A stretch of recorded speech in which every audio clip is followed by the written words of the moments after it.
Alrighty, so we're here with Tommy, and what's the other guy's name again?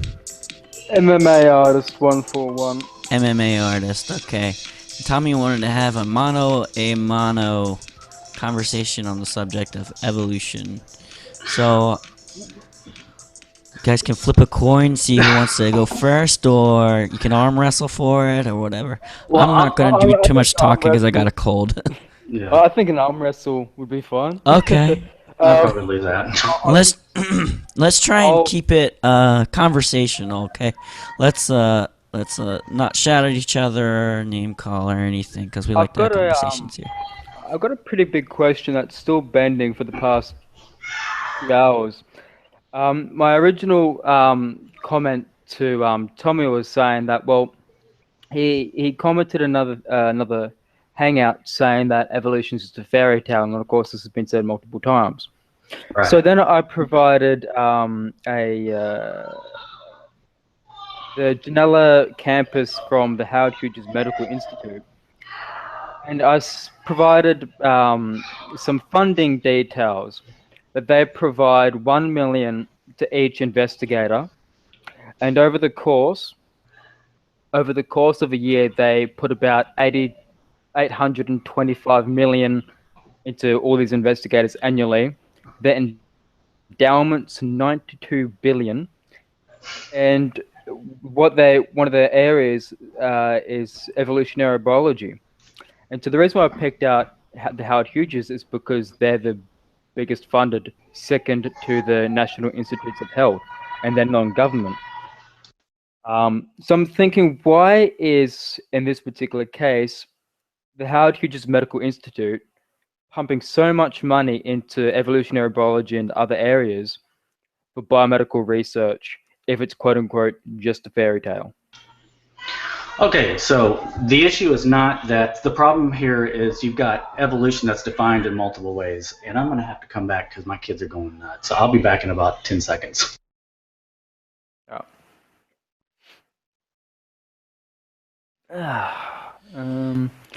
Just us, I I'll guess. just pull up a screen share. Will it do be lucky? Alright. And so here you can probably see the financials. Oh, hold on a second. So on this chart for this year, the US scientific research and lab construction is at 662 million. Okay. Okay, if you're going to define evolution as simply change, that's fine. What I challenge you to do is to show me scientific evidence that natural selection can adapt a population genetically by sifting through pools of random mutation. You know, the Darwinian mechanism is random mutation plus natural selection, and it adapts populations genetically by changing the allele frequency in the population. So that is exactly what I ask you to prove. I didn't ask you to prove funding.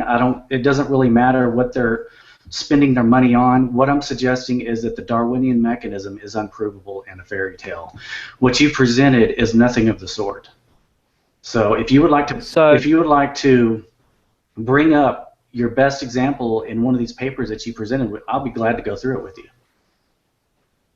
Okay, so the reason why I pointed the financials out is just to say that, hey, here's one of the bigger institutes in biomedical research, and they're dumping a lot of research into biomedicine that's evolving around evolutionary biology, and so that would be needing to rely on evolutionary biology to do that kind of research.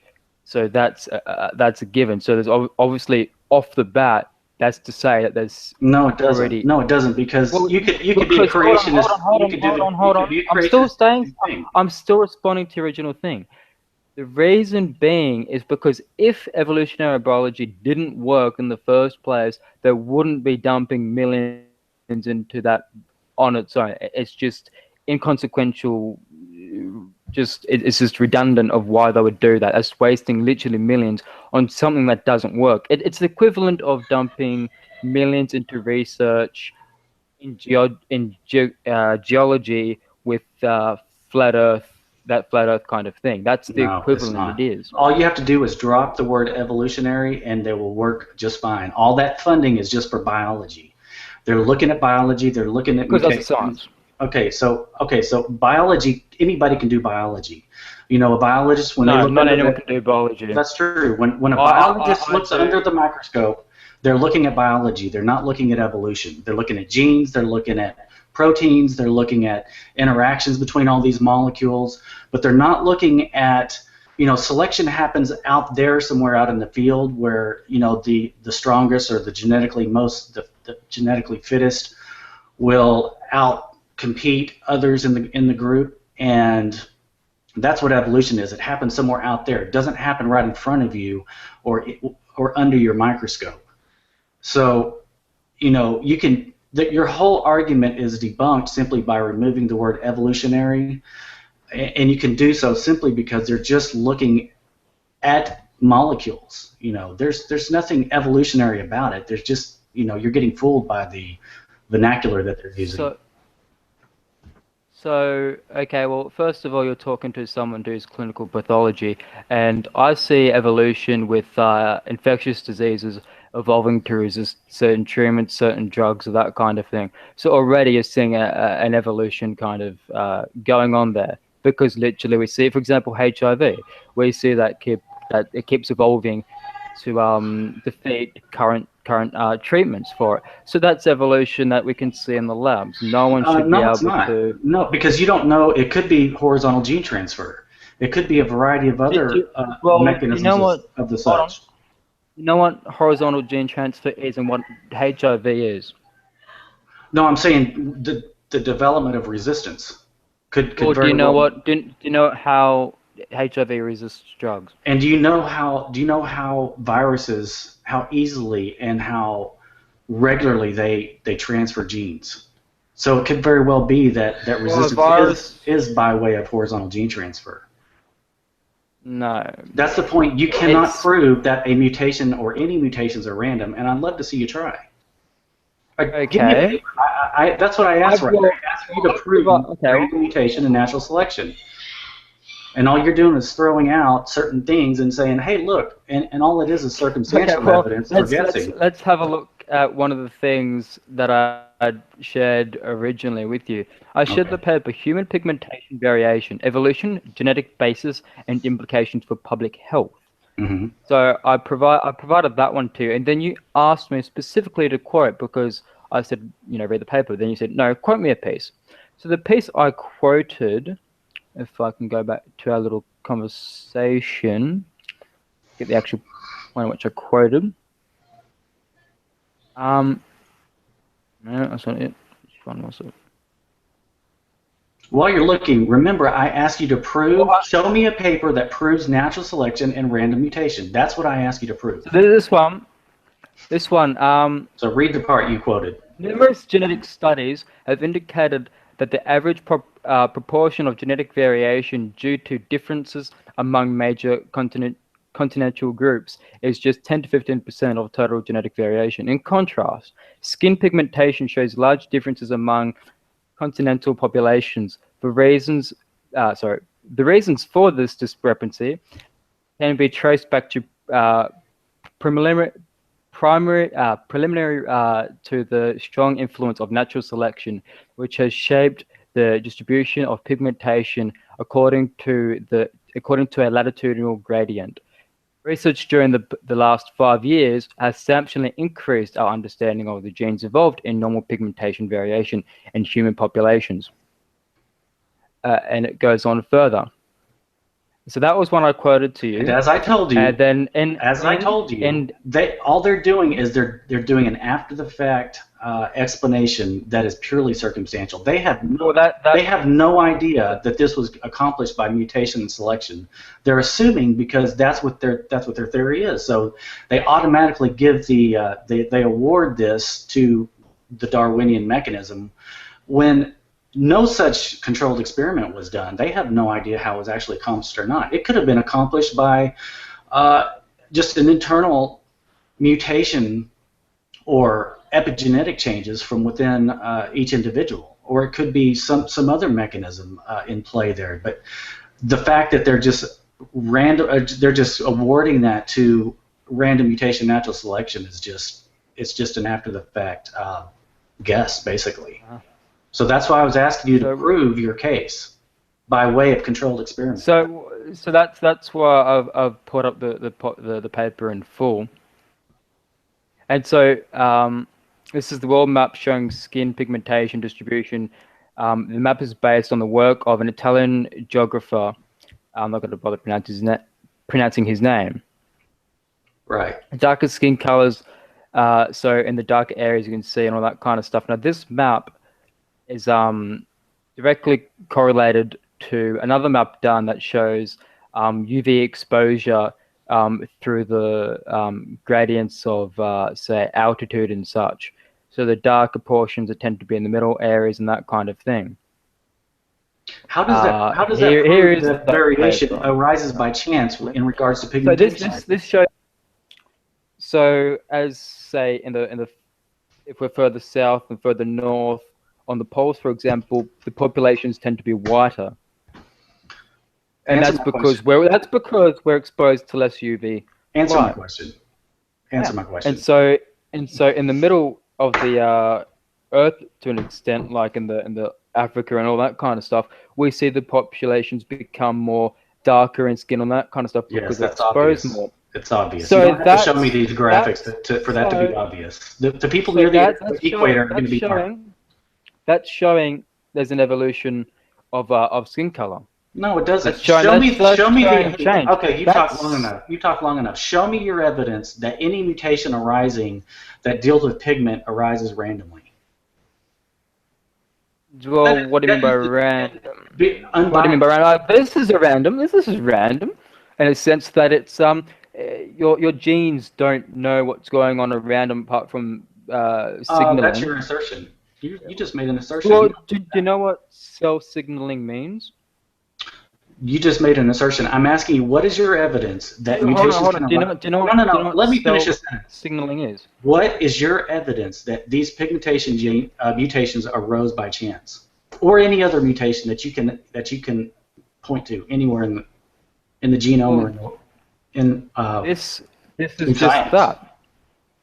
That's just one example. You didn't give an example. As humans migrate outwards towards, because of geography and shows that we're more or less based from Africa, as humans migrate out of Africa in different exoduses, that shows that as the population spread out to the north and south poles, more or less, that their skin changes over the time to meet the environmental factors. That shows that genetics. That shows genetics is plastic to the environment. That is evolution. Genetics are plastic to the environment, no matter what they do. You're not listening to me. You have to show, if you want to claim Darwinian mechanism as an action, you have to show that the mutations are random and that selection came along afterwards and adapted the population. So in other words, people with the wrong mutation or people without the right mutation, selection somehow eliminated. If they didn't have the right skin color, then they all died off in mass.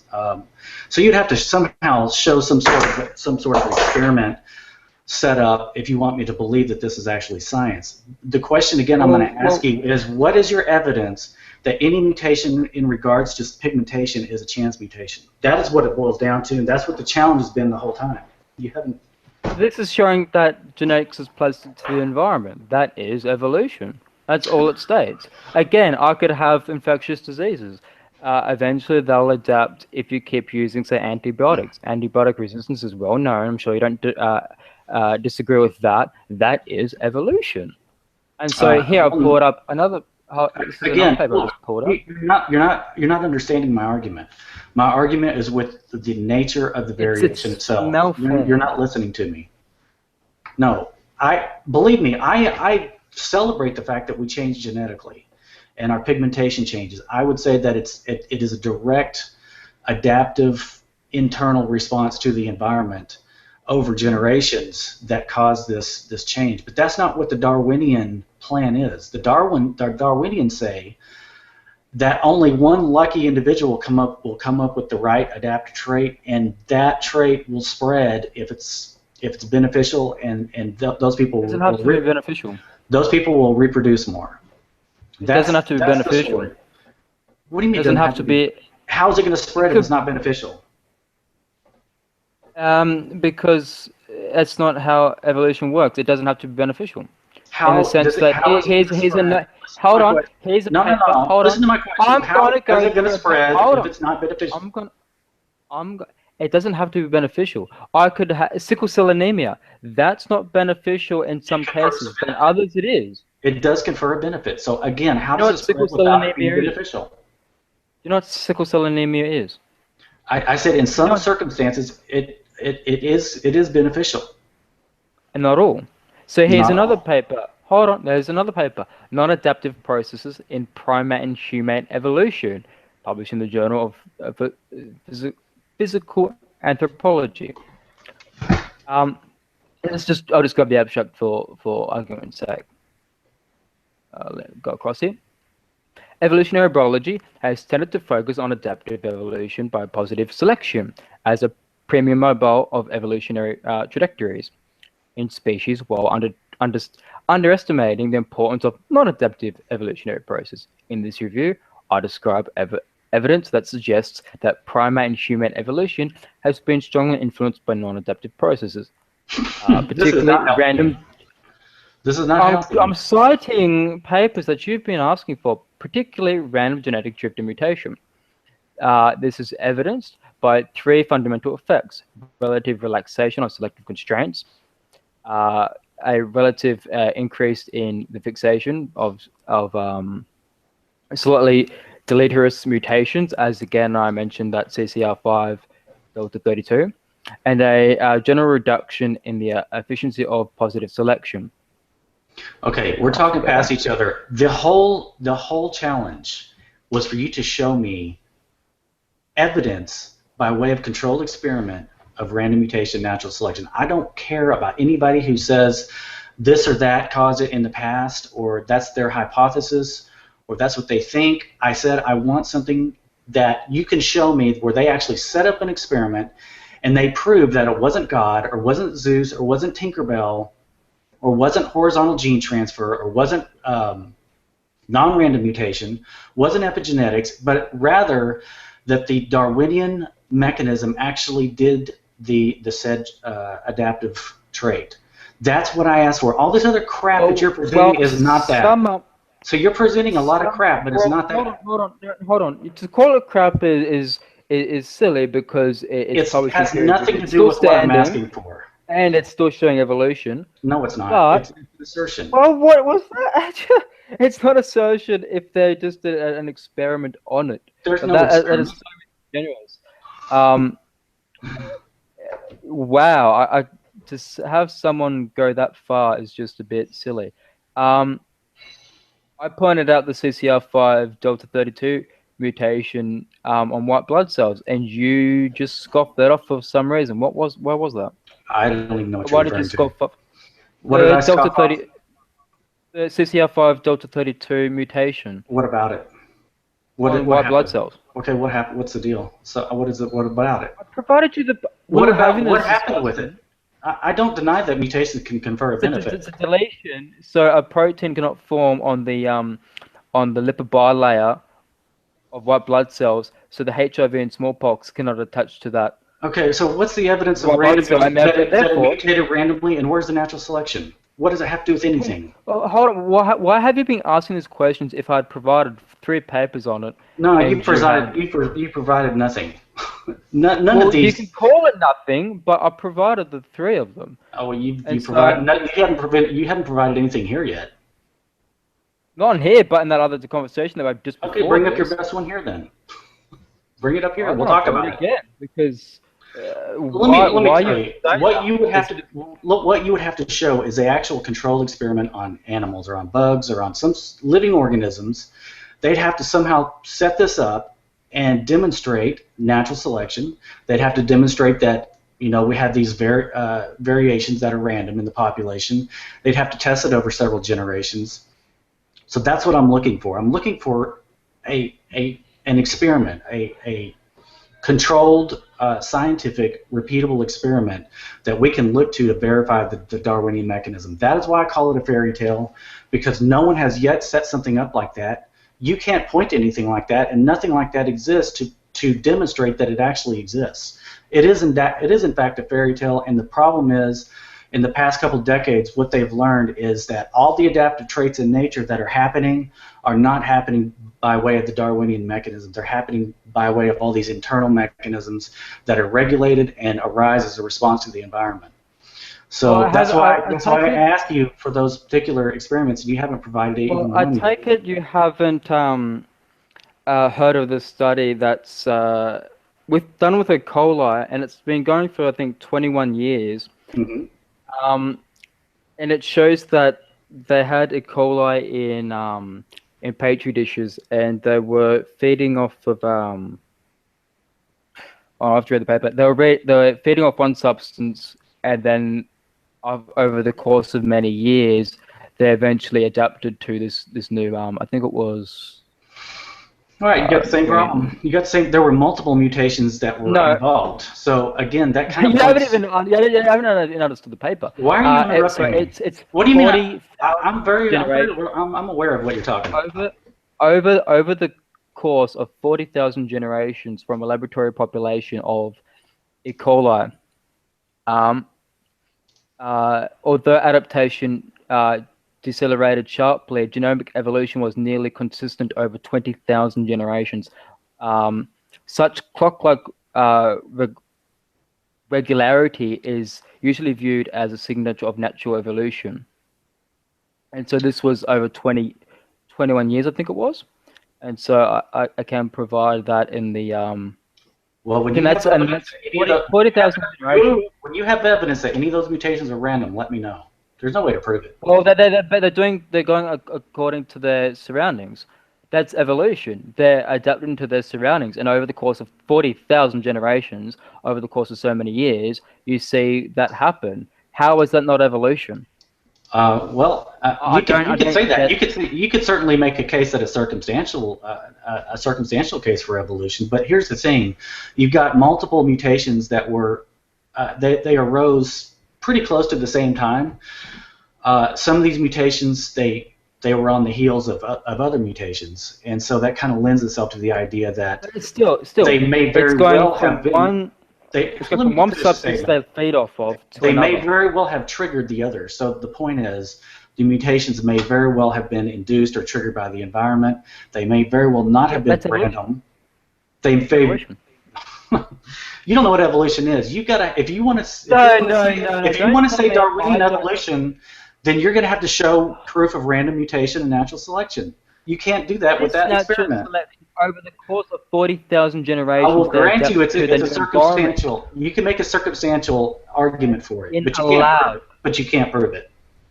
That's in a lab. I don't care. Hey guys, hey guys. I think maybe do you want to have some questions? There's some people who want to ask. Yeah, some we can questions. break some others in or whatever. Yeah. Okay.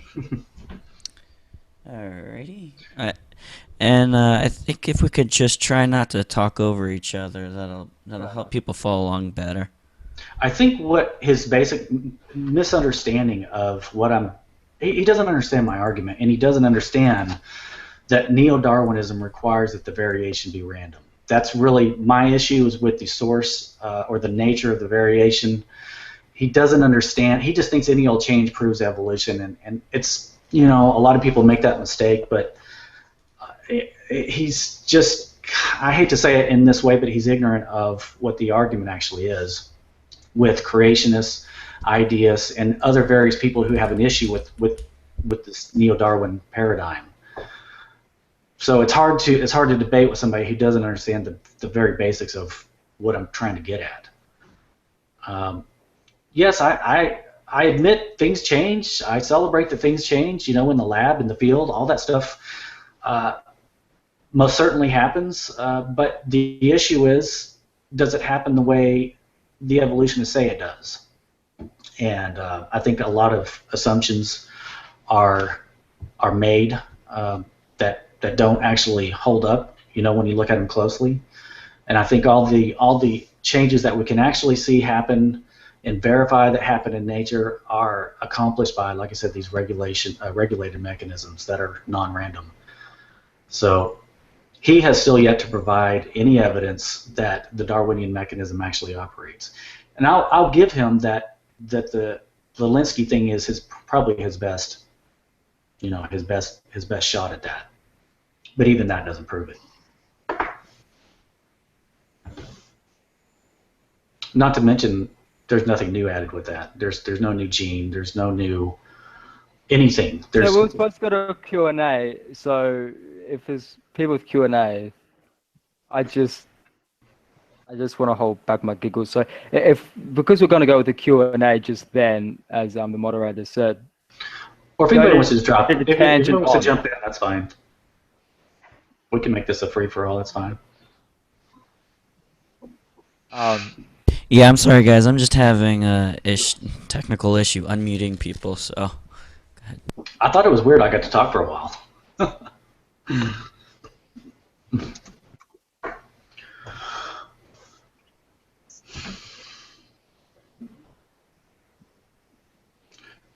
But see, since we got some silence here, that's what the evolutionists need. They need to tie these random changes that get frozen by selection. That's how the genome supposedly got built up. They have to tie these changes, these random changes in genes, with the buildup over time with animals. So you've got to have these bottom-up sort of changes that start from the bacteria and kind of over the eons, start creating bigger, larger, more complex animals.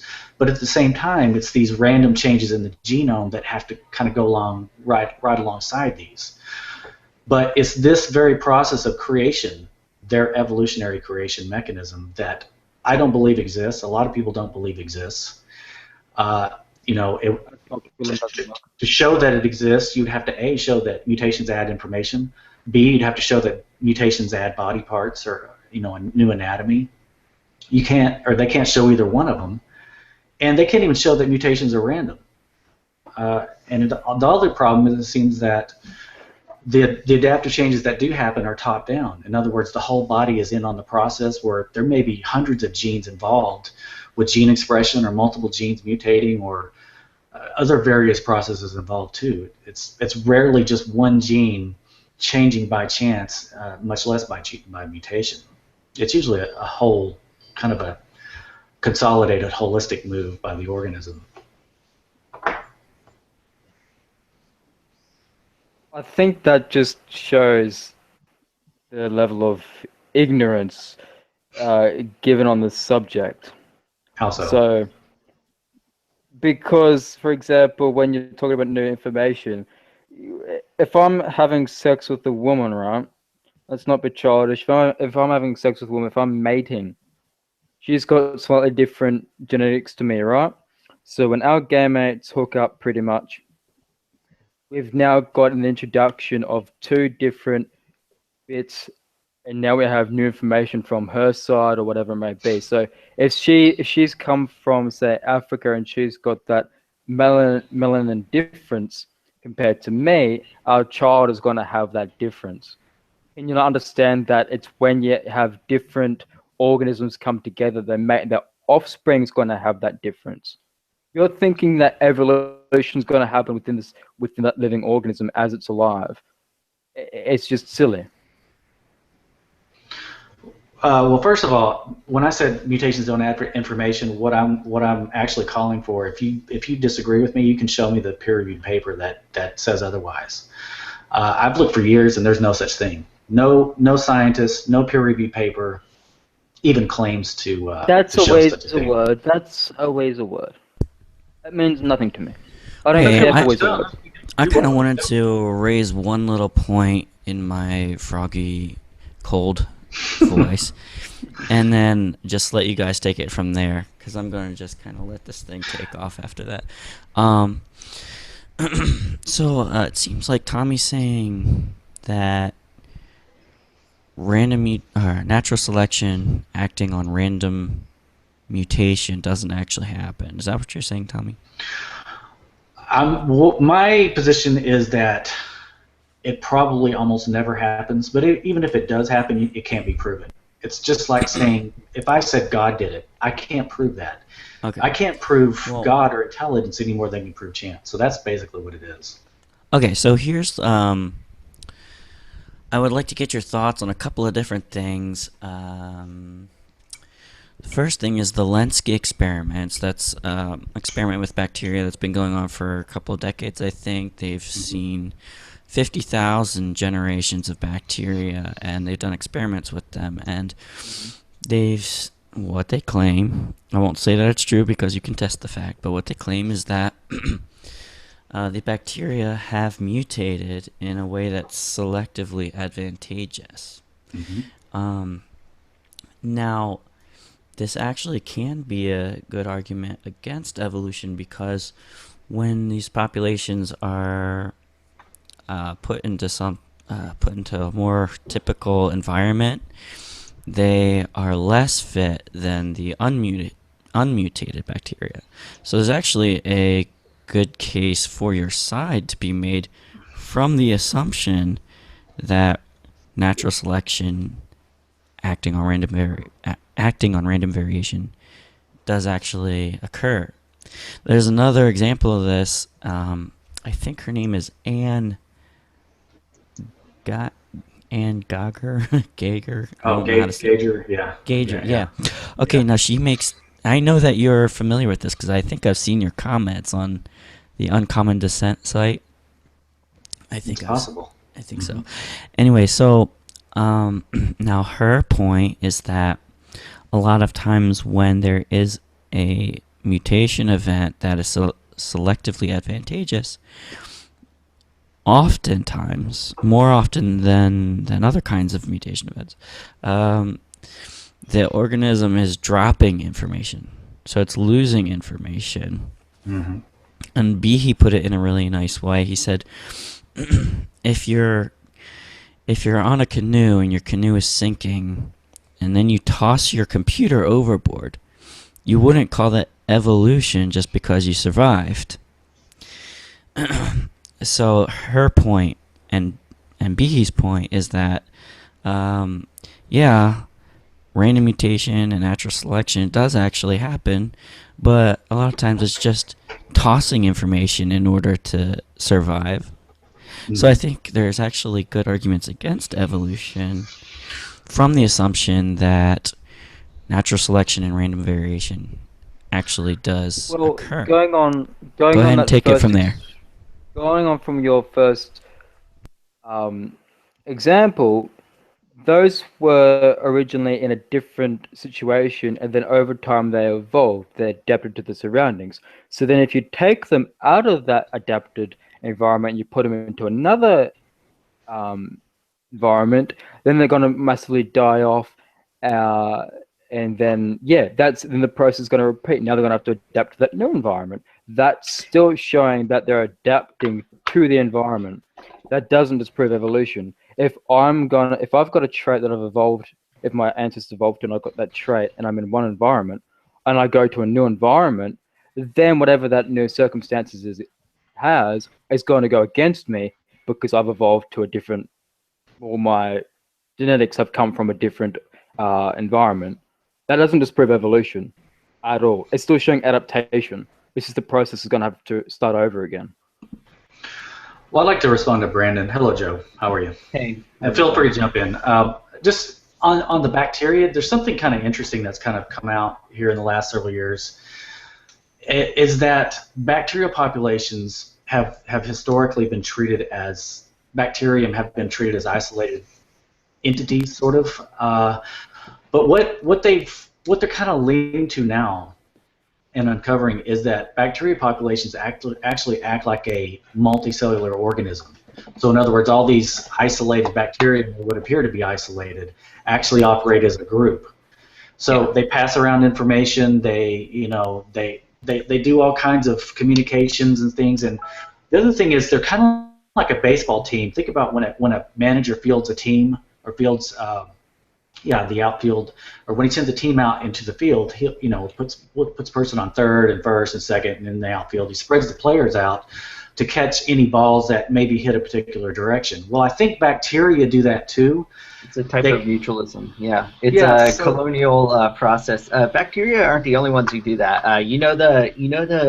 That classic jellyfish, the Portuguese man of war. Mhm. It's a really cool looking jellyfish. That's a colonial animal. It's a bunch of different animals actually put together. So the point is, well, let me just finish my thought. The point Okay, I'm just trying to make, and I'm almost done, is that these bacteria, they spread out their variations throughout the population, so that if something comes along in the environment that's a threat, then they basically got their fielders in place, so they're ready for any sort of biological threat. And as soon as something like that happens, some sort of threat or chemical assault comes along, then the ones that do not have that, it's not that they're killed off, it's that they actually induce their own death. They commit suicide. And so it's kind of like this mass suicide event. And so it's not, I mean, it kind of ultimately happens, but not exactly in the way that the Darwinian mindset has kind of taught us to believe.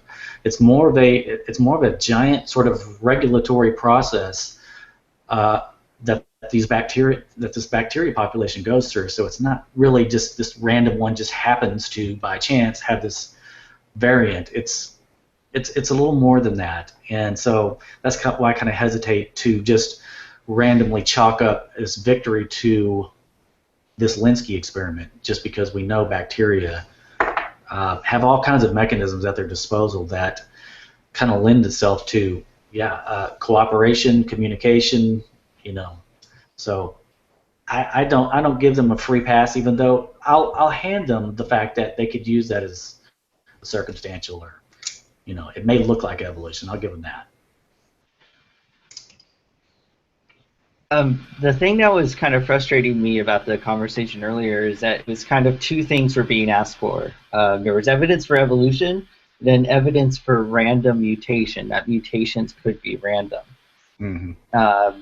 I feel like those are kind of two separate topics that I think need to be understood. You don't accept that random mutations occur? You know what it is? Like I was telling Brandon, I've not seen any hard evidence of it, but it could be. The point is, we were having a discussion with MM before offline, and I said you can't prove the Darwinian mechanism, which, in other words, you can't prove random mutation and natural selection. So it's not that it maybe doesn't happen. I mean, I have my doubts, but the fact is you can't prove that it happens. And the fact that organisms seem to change very rapidly upon an environmental threat points to the notion for me that it's not random, that there's not just randomness happening everywhere and selection comes along behind it.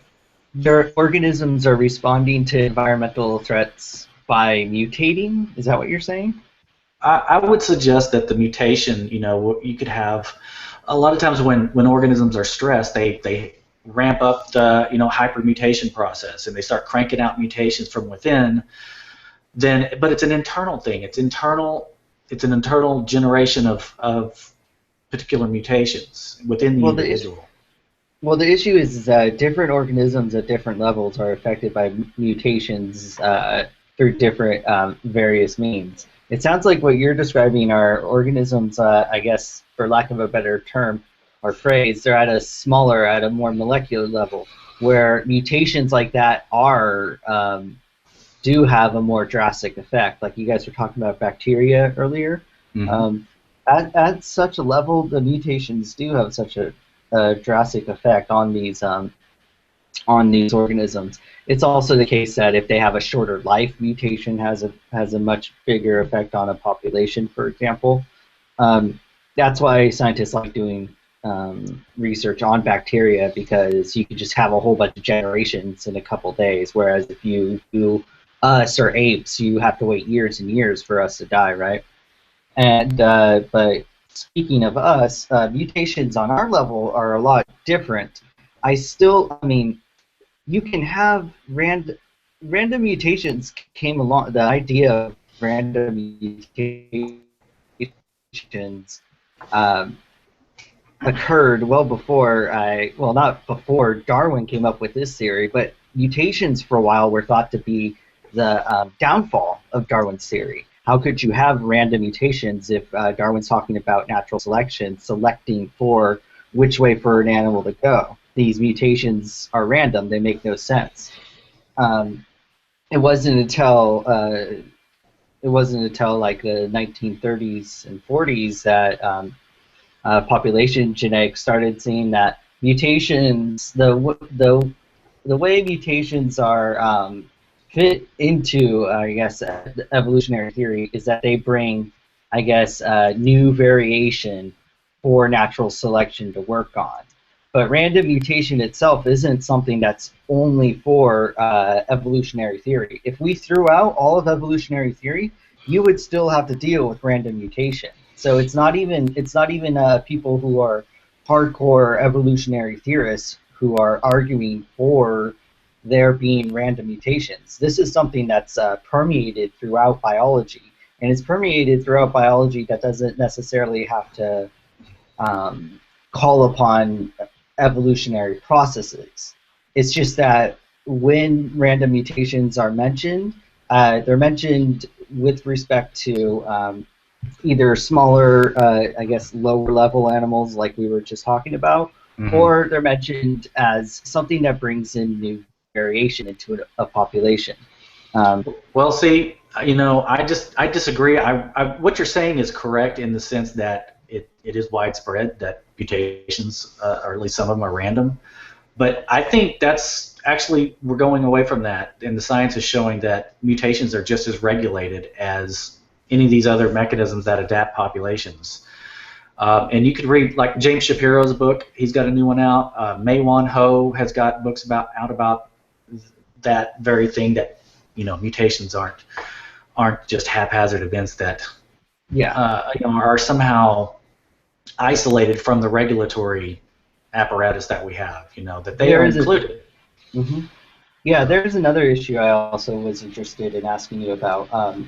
If you find out, I mean, and the other thing I wanted to mention is that, of course, you can necessarily say it's not random if you put something in an environment, the mutations will be affected by that environment. For example, if you put something in an environment, it dies, it's not going to be able to mutate, right?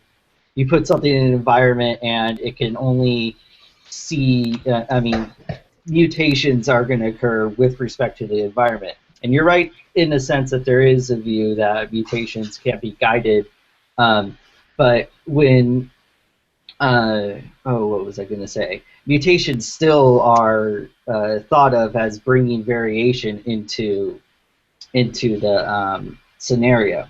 Right, but here's the thing. Whether or not they're absolutely random, sure, why not? But the other thing with that is it still doesn't seem like that puts a halt on evolutionary theory. Yeah, it does. I'll tell you why. Because evolutionary theory does require that they're random. That's how organisms got built up. You have just like random additions of a kidney or random additions of an eye. That's how these organs got built up, and all these tissues and things that took us away from bacteria over time were by mutations that added anatomy.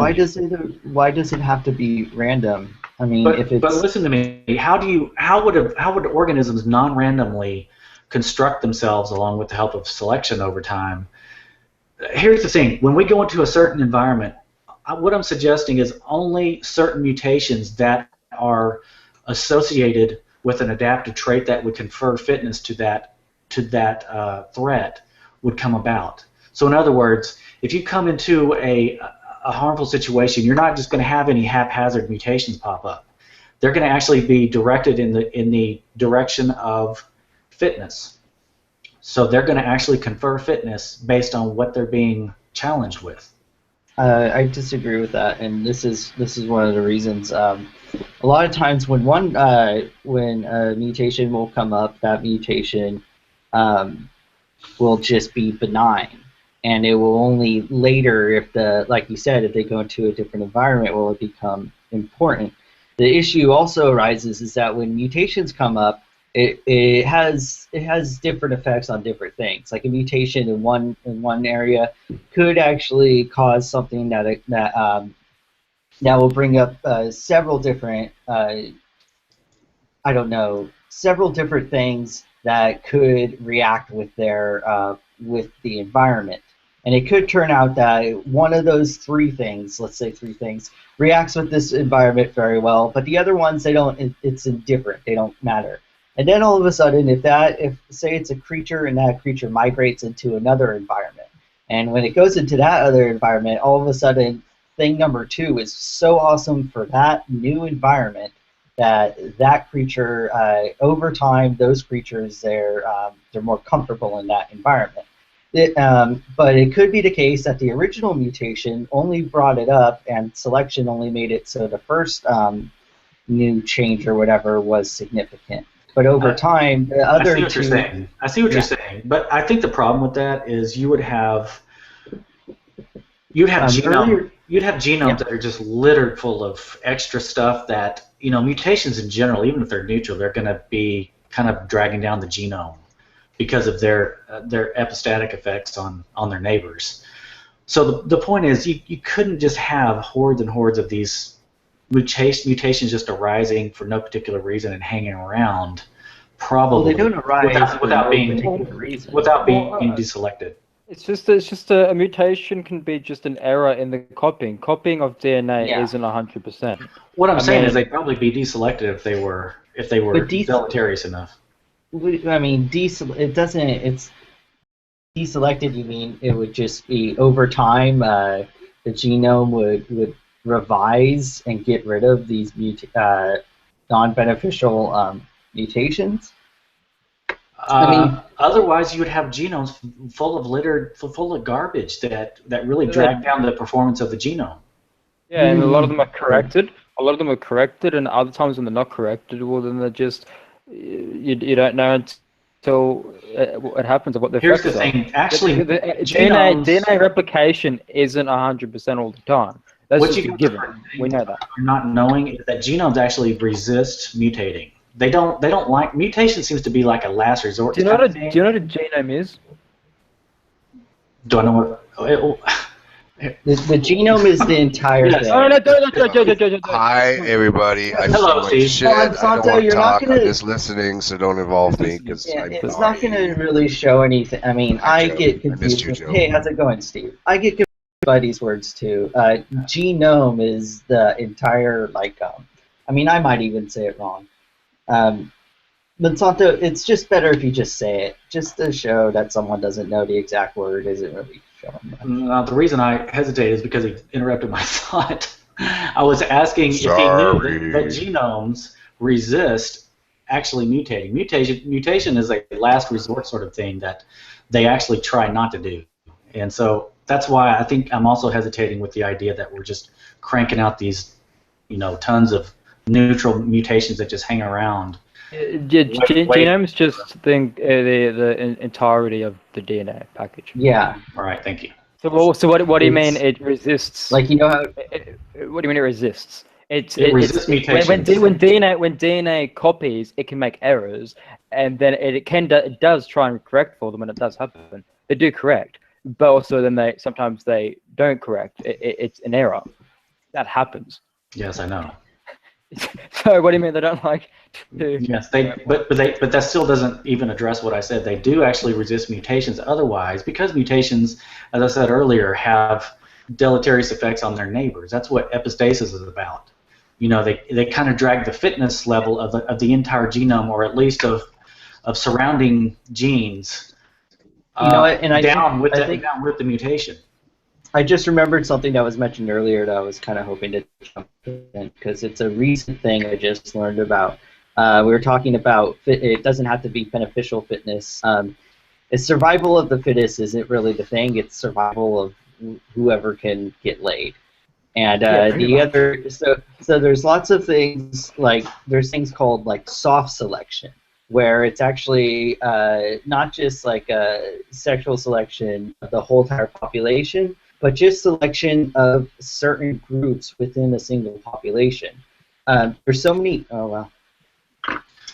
Sorry, I You're gotta talking go. about groups. I gotta go away for 1 minute. I'll be right back. Group selection up? vice gene selection. I'm sorry? Group selection vice gene selection.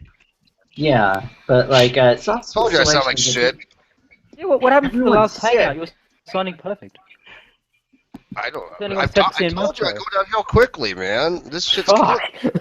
It's literally like 20 minutes or whatever it's been. I and you know. I know. I was sounding pretty bad before, but I told you about this time. Last night it hit me too. Yeah. I was like, "Oh, Steve, you'll feel better if you quit smoking." Bullshit. What's I've been the trying topic? to find Cliff's definition or the definition of evolutionary theory that he thinks is the best, and I can't find it. But it was totally a definition of evolutionary theory if you asked a material scientist, which is what he's a material scientist, and so I it's like to see very that. very Cool. technical. They do have a fun science, I will give. Material science is pretty sick. I'll I have love to the go see it. He's frustrated. What's the topic? The Except for topic- me versus Tommy. Well, it was Evolution. them versus Oh. Tommy, but I mean, the issue is that it really was. There's two different things he was asking for, and I think one of them needed to get out of the way, which was random mutation. Random mutation that brings in variation for natural selection to work on. That brings in new variation into the populations. That's one of the ways it can bring in more to work on. The thing is that mutation is something that is in science. You definitely can't dispute that. The other thing is that natural selection is one of several different processes or mechanisms of evolution. There's also the best way to describe the problem is it involves a little bit of math, but one of the ways people have figured out how to show whether or not evolution occurs in a population is what's called the Hoover equilibrium.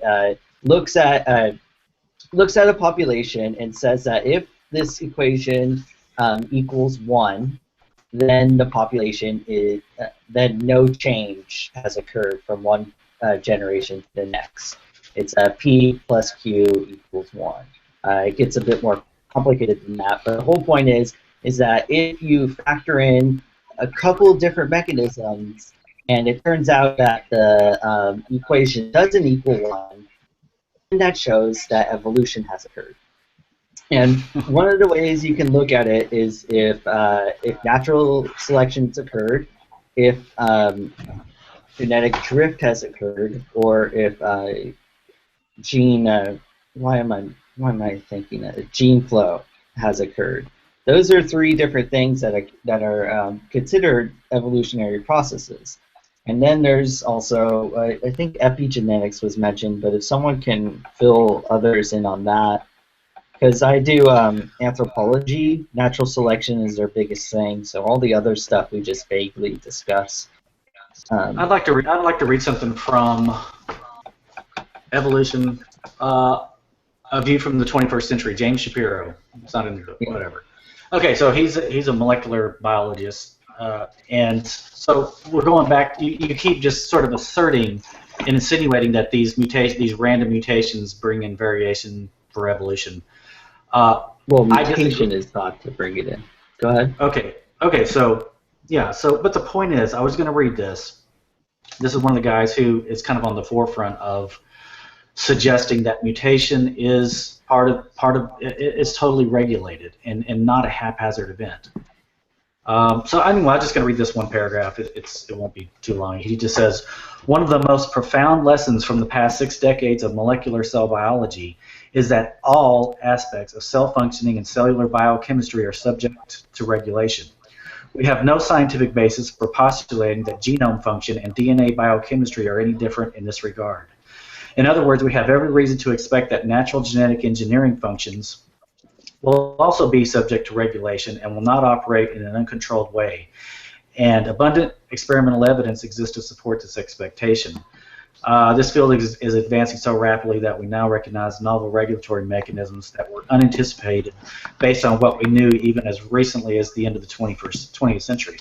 So the point is, he's calling or genetic engineering is his fancy word for mutation. But he thinks all of DNA biochemistry is under regulation. That includes all mutations in general. So somatic mutations are encountered in that, because somatic is where it's within the person's life. Right. So here's the thing. Can you think of any other biological or cellular process that is inherently accidental? And if not, why would gene changes break that rule? Hey, what page is that on? I just found the book. 69. Cool. 69. Your favorite number. That's who you're talking to right here. Yeah, We are the future, Tommy. Right. Already adding Joe right now for that. Yeah, right. Oh my gosh. So that's the problem. I think the Darwinians have always assumed that variation is random, that organisms got built up over time by this haphazard. You're mixing a bunch of different words. Variation is not the same as mutations. I didn't say it was, but mutation is variation. Well, mutations can start variation in the population. It gives variation to work on, but there's other ways you can get variation. Okay, what I'm saying is that the Darwinian has always assumed that mutation is random, and that these random mutations over time and over being selected over many generations or thousands, millions of years have built up organisms. What I'm saying is that the mutation, when it happened, is actually directed in certain ways. Only certain mutations happen at certain times for certain reasons. There is none of this haphazard generation of parts of kidneys and parts of ankles and parts of kneecaps that just haphazardly happen and then get selected. That particular mechanism of creation, which is your mechanism of creation, does not exist. And so that's what I was asking MM earlier for, is any evidence that random mutation and natural selection actually operate as advertised. I mean, he did give one that I remembered that I could think of, which was sickle cell anemia. Yeah, sickle cell anemia, CCR5. And it's technically, actually, here's where my issue came in. It's sickle cell trait. Sickle cell anemia is what actually occurs. But sickle cell trait, there's the thing that's a classic example of human. Right, but see, even that can be argued, because you could say that developing. Do you know what sickle cell trait is? No, let me finish. The developing embryo, if the mother is subject to that environment, what is it, malaria? So what I'm saying, I keep thinking of something else, Tommy. That's maybe. Well, the sickle cell trait arises in environments where there's malaria, correct? Where you have sickle cells, right?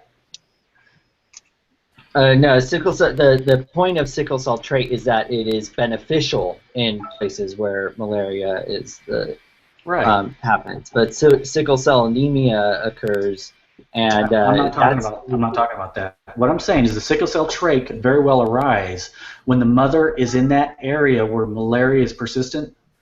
Any embryo that develops in that particular environment could come out with that adaptive trait, or that particular gene state or mutation. Now, I'm guessing it may not happen, but the fact that mutations are shown to be under regulation in other places kind of lends itself to the idea that this could very well be an adaptive trait as well.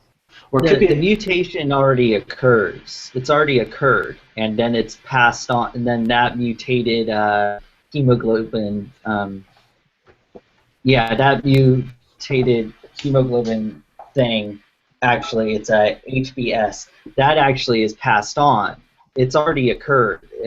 Any mutation that you're talking about that would happen in the embryo, that doesn't matter. No. Well, you're assuming. No, wait a second.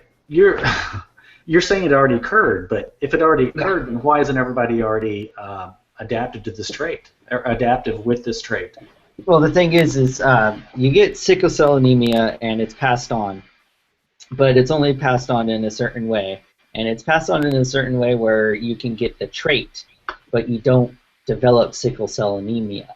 If you can get the trait and not develop sickle cell anemia, then you still are less susceptible to malaria. And this is something that's passed on already through the parents. And this mutated hemoglobin, I want to find my notes on it so I can say it correctly. This mutated part of our of hemoglobin, like you said, it should have been deleted out if it was something that was just taking up space, worthless. But instead, when these people went into an area where it turns out that having this mutation was beneficial because it meant that they were less susceptible to malaria, people with this mutated part of their hemoglobin were, I guess, selected for and passed on the trait. Right. And I know that's the story. You've recited the story well. I just don't think I'm on board with how that actually goes down like that. But obviously, neither one of us can prove it. Okay, look at it. Okay. Let me put it like this. Let's instead of that trait, let's just put it like the flu. Let's say I get the flu and my immune system generates an adaptive trait to the flu, so I get over the flu. But the Darwinian way would be, oh well, if you weren't, hang on, just let me finish. Let me finish. MMA, let him finish for a little bit. The Darwinian way would be, oh well, if you don't have this particular variant to get over the flu, then you should die, and that the people who are able to get over with the flu can go on and survive and pass on to the future generations these gene variants. I don't know. It's a sloppy way of saying it, but the point is, I think when malaria strikes, people who live in that environment have a internal immune system response, especially during development. Probably, if the mother's in that environment, I think their developing offspring will come out with the resistance to sickle cell. Now, resistance to malaria. The problem becomes when two people mate or breed who have this sickle cell trait, and that's when I'm getting my terms mixed up. When they have this trait, when two of them breed, then you get the sickle cell problem. When two people breed who have this resistance to malaria, that's what I'm trying to say, I think. Okay, a couple of things. Brandon, am I allowed to play a video on that from the Howard Hughes Medical Institute about sickle cell anemia and the evolution? Is that allowed? He's already explained it. We don't need to hear the explanation again. I might have I think it'll be good. I think it'll be good because this will have professors and scientists in the field, and they'll be talking about. How long is it? Well, I can skip the parts. Like watching a video. I don't really want to watch the video. Well, I'm gonna link you to it anyway, Tommy, because I'm granting you they have their explanation. I'm granting you. It doesn't prove it. It doesn't prove it. I mean, maybe evolution. Whatever. It's adaptation. Sure. I can't. I mean, it sounds like a perfect example of what you're looking for: a random mutation actually causing, and then leading to natural selection, though. Yeah, if you can actually normally it's bad, but it's for those people in those areas, it's actually a good thing. Here's what I'm saying, Joe. Let's play like your mom. Let's say you're not born yet. Your mom travels to one of those areas that malaria is prevalent. My thought would be that if she, maybe it might take a couple generations or whatever, but if she's in that environment and she gets pregnant with you, you could very well come out with that trait, is what I'm saying, because you've developed in that area, and that your genome is adaptive to that. So that's what no, it is not. No, it's not. You don't know what you're talking about. Hold on. Did you say he would get sickle cell? No, he would get the adaptive trait. He would get resistance. Oh, I got an echo. No, he would get malaria. Hey, Brian, could you mute your mic when? Thank you. You're saying, No, he would get resistance to malaria. but that would be through another means. It wouldn't be through sickle cell anemia because I found my notes. Let me read through my notes before I continue. Yeah. Yeah, people with sickle cell anemia inherit both. They inherit from both parents a mutated form of the gene that directs the formulation of the beta chain in their hemoglobin. Right. And the mutation is caused by a bunch of like technical stuff, but Right. That's kind of what I said in the sense that both parents have the resistance gene. They breed and they have offspring, and the offspring will come out with the sickle cell. well, the thing is that sickle cell anemia isn't. It's not a resistance gene though. It's actually what we've been saying is that it's a gene that could lead to even worse things like sickle cell anemia. But what it does is for some people through before they're even embryos in the body developing, what happens is that it becomes combined in such a way that they only get sickle cell trait, and sickle cell trait. Imagine sickle cell anemia brings you to 50%. 50% of your blood you get the sickle cells, but sickle cell trait it only brings you to 75%, and that's just enough to not have to worry about sickle cell anemia. And it just so happens that in places with malaria, those people also won't get infected by malaria because mosquitoes don't like that. And so, go ahead. They inherit one sickle cell gene and one normal gene, so they don't have it. Therefore, they won't show the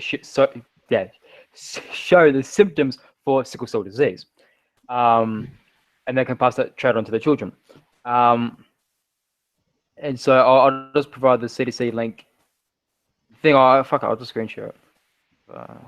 I mean, the only place where we disagree is that I believe that it's very possible that the sickle cell trait or the malaria resistance trait is adaptive in embryos that develop in that environment. So, well, the other issue is, Tommy, you've posited something, and you've posited something that it totally would be interesting to look into, and everything.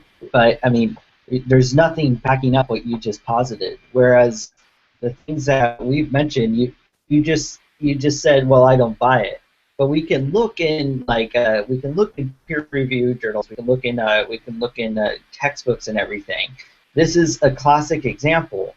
But I would love to if they could set up an experiment on. I don't know if other mammals could get malaria or any of this stuff, but if they could and just disprove that the developing embryos cannot develop an adaptive genetic response to the malaria, then I would buy it. But the thing is, malaria is going to wipe out millions of people who may very well have not developed in that environment. In other words, if malaria moves into an area pretty quickly, all those people who are alive may not have developed as babies in that environment.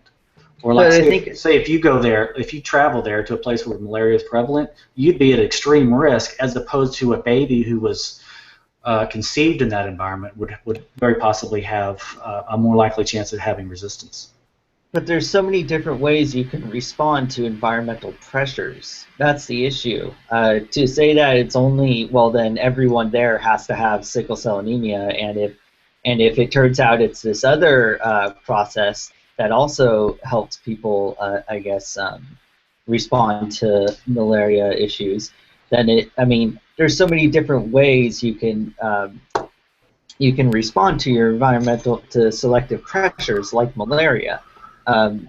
The thing with the embryo thing is, Tommy, I'm not sure what you're talking about. You're saying that it's basic developmental plasticity. Look, these two examples you guys are bringing up are splashed across every evolutionist book. These are like your top two. Because it's in academia.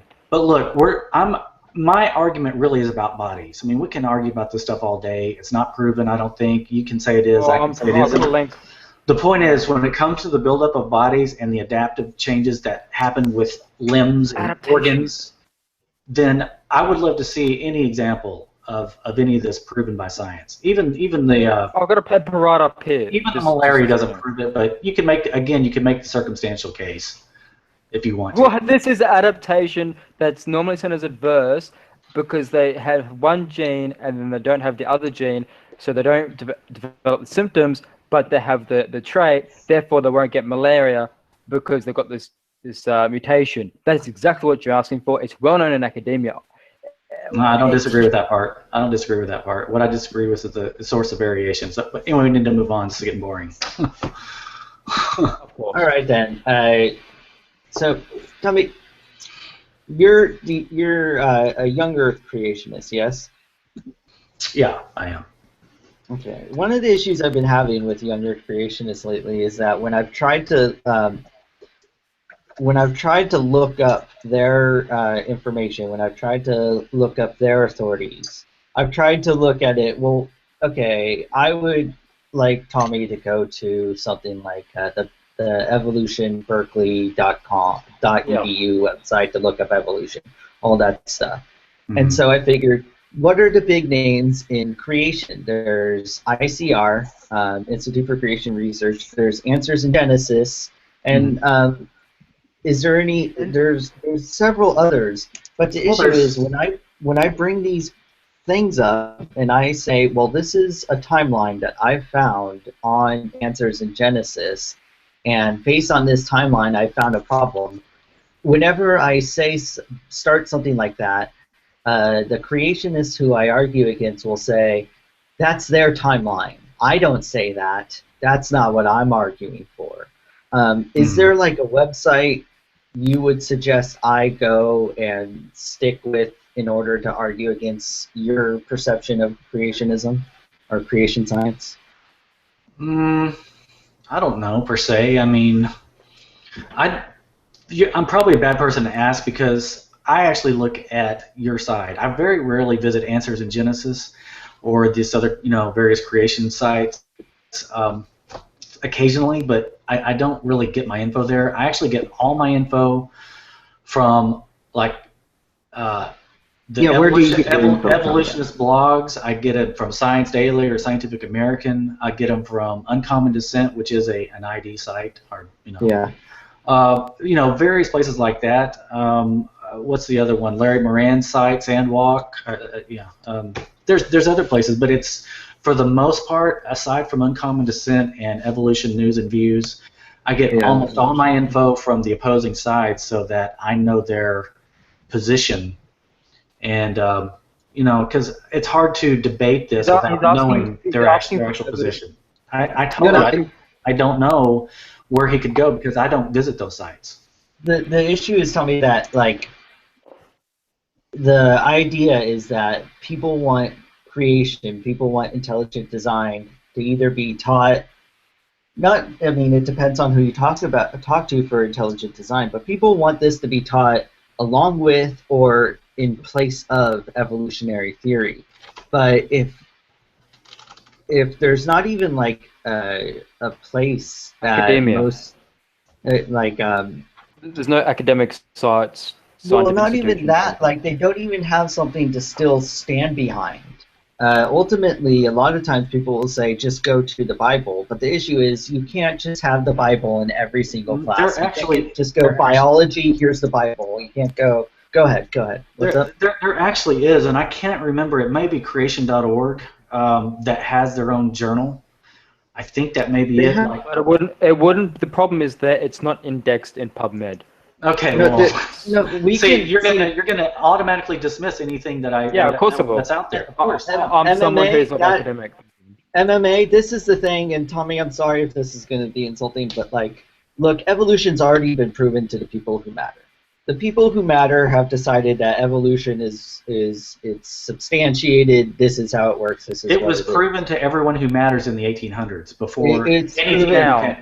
It was an assumption from the very start. Tommy, the issue is, I'm interested in what creation science has to offer. What does it have to offer? What does evolution science have to offer when it comes to building bodies?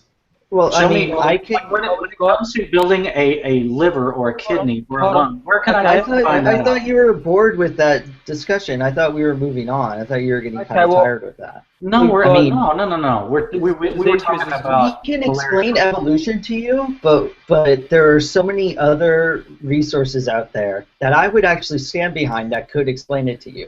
I don't want But to explain it. I want it shown to me. I want it demonstrated. Well, I we want just it did. tested. I want to repeat it. I want it tested. That's I want a controlled Well, experiment. okay. But what about that 21-year study that's been going on for E. coli that shows that from when it first started to 2014 and then this year, that their feeding of totally the metabolic pathways have changed dramatically. That is evolution. No, Isn't well, allowed. you could make that assertion, but again, there was. I had the no proof. paper shown to you. I don't care what you have. There's no proof of there was any random mutation. That's And there's also no proof of anything that's new, such as a promoter. The promoter was the same, was duplicated. The gene was Hey, duplicated. guys. The gene was duplicated. There was nothing new. Dude, this I gave you the paper showing. I've seen the paper. I've seen the paper. Then what's your Well, argument? I have a question. It shows. If I could jump in Brendan, here. yeah, what's that? It just shows Yeah, go a ahead. metabolic pathway changed over the years. That is evolution. Okay. what's up, Brandon? Hey, Joe. What's going on? I probably sound different than you're used to hearing. No, you don't sound that different, which is why I'm surprised. I thought you were sick. You sound a little. I am different. Now, that's disconcerting. That I normally Yeah, sound this I way. can hear it now. I can hear it A now. little bit.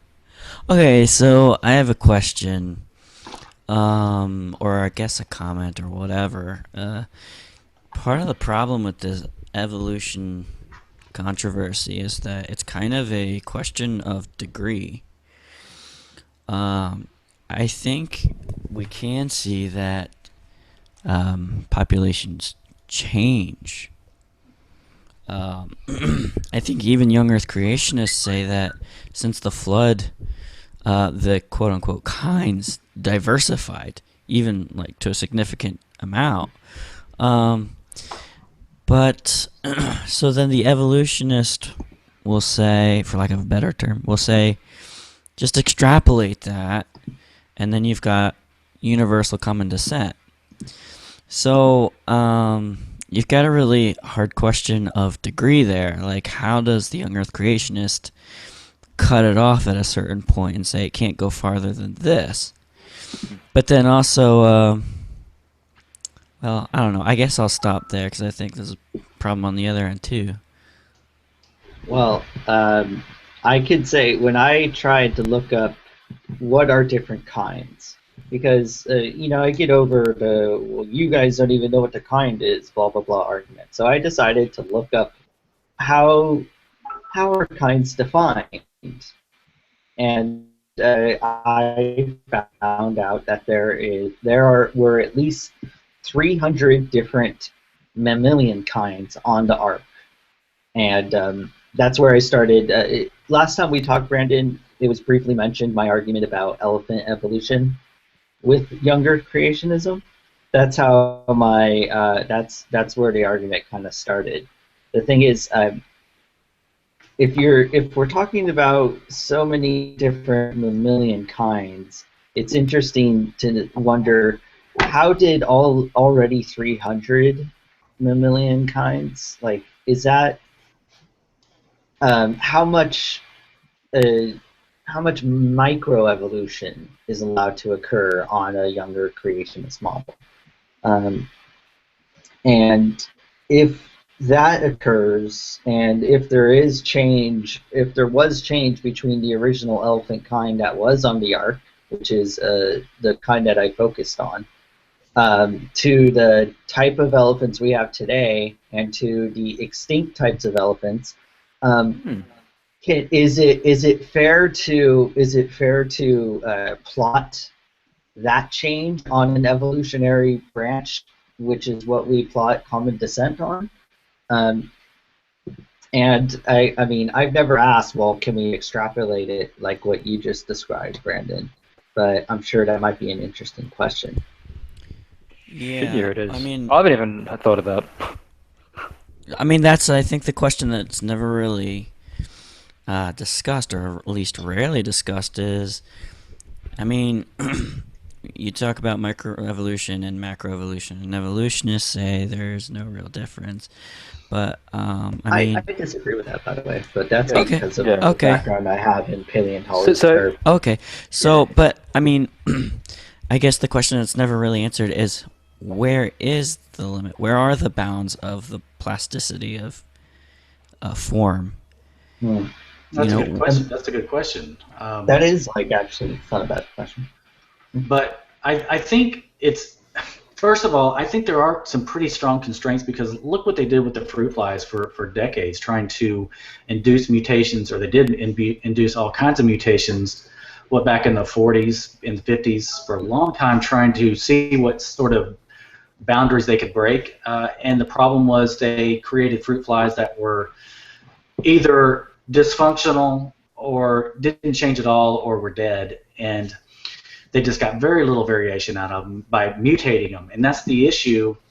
And you brought this up earlier, Brandon, that a lot of the issue right now with the theory of evolution is they're now realizing that a lot of the morphological change don't even involve a change in the protein coding genes at all. So they were, from the onset, they were kind of wrong-headed by assuming that it happened by mutation in principle. In fruit flies? In fruit flies, yeah. Okay. So they got some duplicated wings, and they got some rearrangement of an antenna, but as far as new traits or transforming that fly into anything that's not a fruit fly was not successful. I think it was Morgan, who was his name, who did fruit fly experiments for a long time. Could be wrong.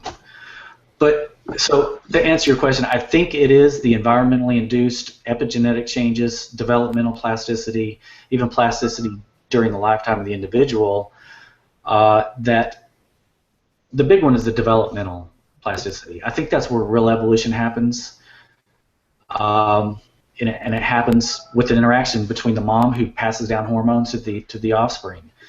And these can alter beak shapes and all kinds of wing changes and lengths and different alterations of fins and all this stuff in different organisms. And this is where the real evolution, if you want to call it that, happens. But I don't think there's any real way for those to accumulate in any sort of way that alters the basic design of what the organism is. Like a fish is going to maybe have bigger fins and different colors, but it's never going to turn into anything but a fish. It's still going to be a fish. And same with finches. Finches can all have their beaks altered and various other things in their morphology by these plasticity changes, but they're still finches. And so there is a brick wall that they hit. No, that's exactly what evolution says. That's self-evident that you then have a straw man on what evolution is. That is evolution. Evolution isn't going to say a fruit fly is going to become a rabbit, for example. No, but it will say that a fruit fly could mutate and turn into something that's a little bit different than a fruit fly, or couldn't breed with a fruit fly. And so you can't show any speciation event by way of mutation. Well, for example, over time it's going to be. But remember, that's not what. Remember, mutation just brings in variation, and then different processes act upon that variation. Yeah, and all you need to get a new species is they can't interbreed anymore. That's therefore a new species. Right, but you can't show that with mutation. With an accumulation of mutations, induced or otherwise, you can't show that's how it speciation event. Well, that's how it happened. It would have to happen by mutation. Well, you say that, but you can't prove it. How do you think? Okay, that's a stupid question because you don't think speciation happens. You just show it. Show me. Who was talking? Tell me. Be right back, guys. I can't hear you, Brian. The famous, for those who don't know, the famous fruit fly. Can you hear me now? Is it coming through? I can't hear him. Yeah, you're breaking up real bad now. Hold on, is this better? Yeah, that was. Alright, the famous fruit fly experiment was to do nothing more than test gene expression. That was what the experiment was about. It wasn't trying to change it into a non-fruit fly. According to evolution, that's not going to happen. Right? That They were difference they were trying to alter traits. no. That's why they got the duplicated wings. They got the other various changes. They were trying to alter the traits. Um, we were testing hold on. They did a variety of induced mutations all throughout the genome. I don't know where you're getting this.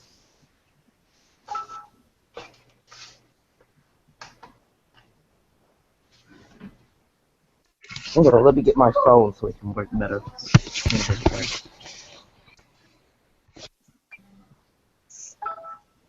Anyway, there's no science that shows mutating an organism can cause a speciation event. That's the definition of speciation. It's No. going to go to a point where it can't interbreed with its ancestors. Right, but you can't show it scientifically. There's no science showing it. You can say it all you want. That doesn't mean it actually happens. You're welcome to show me wrong. Show me a paper. This whole entire discussion, I've been showing you numerous papers, and you just scoffed it off. Oh, that's nothing. What? This is very easily testable. It's very easily testable. If you have evidence that a string of mutations or an accumulation of mutations can cause reproductive isolation, then you can test that and show that, and you could present it. You could present the paper, and I would be glad to. I mean, that's not like the amount of times I've shown like other papers mutation. and you haven't, and then that you haven't accepted is just incredible. Like that other study that I posted about E. coli, you just scoffed that off as not being evolution. No. I said you can't prove the random mutation. I didn't say it wasn't evolution or whatever. I said you can't prove the mutation was random. It doesn't have to be random. Okay. Okay. Well, then there's your problem. Wow. You've just folded. No, I haven't. It does have to be random, and that's what random. That's what my challenge was. It's in like, dude, you do know DNA. Dude, my challenge was to show me random mutation and natural. Look. Hold on. Can I? Like I was saying earlier, There you go. the experiment was to test gene expression. Jade explained this pretty well when she said if you poke a region of the chromosome, of a region of the genome with a stick, you can see this effect happens here. So you're saying they did not induce mutations? Because I'm going to look this up for sure, because it's been a while. But you're saying they did not induce multiple mutations with these fruit flies. Is that your position? That's not what I said. I said the experiment was to well, we would agree on that, but I'm not saying they were trying to turn it into something else. They were testing gene expression. For example, they would poke this region of the chromosome, see what's going on here. Okay, if we do this, there's going to be wings expressed here. Or if we do this, there's going to be eyes here. That's what they were trying to test, gene expression, not trying to turn it into a dog or something. They were just seeing what they could accomplish. I didn't say they were trying to turn it into a dog. I'm saying they were trying to see the limits of what change could be accomplished by way of these mutations, because they thought, well, theoretically, if a flea and a fly, for example, came from a common ancestor, then it was mutations that separated them. So logically, you could reverse time by changing certain mutations, which would be tied to certain morphological changes in the organism. Then that's what they were testing. They were testing to see if they could turn a fly or alter a fly trait, the assortment of fly traits into an assortment of something else by simply changing its gene mutations. Did you just literally ignore what I said? Now, well, I'm disagreeing with you. They were trying to test the boundaries of change. Tommy. Yes, they were. They were trying to test gene expression, which is why they would have duplicated wings and eyes where they weren't supposed to be. But they did that. They did that with mutations. They mutated. Yes, right. Gene expression. Then you're agreeing with me. They were mutating. They were mutating the genes to see what happened. No, the fact that gene expression may be involved, fine. What does that have to do with anything? For 5 seconds, they were testing gene expression to see if you were to poke this poke this region of the genome, you would have this expressed here. not trying to change Okay, it. you're making that assertion. I'd like you to see. I'd like to see. You don't have to do it now, but please send me that paper to show me what you're talking about. Submit what paper? As backup, you're making this assertion that they were testing gene expression. They weren't trying to test the boundaries of change. I would like to see what their actual Hold point on. of doing all these I experiments have, was. I have someone for that. I can get Jade in here. She can explain that because she has the papers. I think she subscribes to Nature or something, but she has the papers. I can get her in here, and she can explain that. She's already explained it. I'm asking for the paper. All right, we'll ask her. She has the paper on it. Well, hold on. I can actually Okay, see so if I can. okay, so Go, we're still Ren. on the topic of the boundaries of change, Mhm. trying to determine the boundaries of I guess morphological plasticity. So I guess I would have a follow-up question to that. This is a genuine question, because this is an aspect of science that I would really like to learn more about. So, genuine question: what is the observed plasticity of morphology? What do you mean? Well, like, okay, so let's take it all the way back to Darwin. Yeah. He concluded universal common descent from some amount of plasticity of form, like selective breeding. He extrapolated from that to a grand conclusion of universal common descent. So very significant morphological plasticity. Okay, so we're trying to determine whether there's a boundary to that plasticity. So what boundary do we observe? A boundary?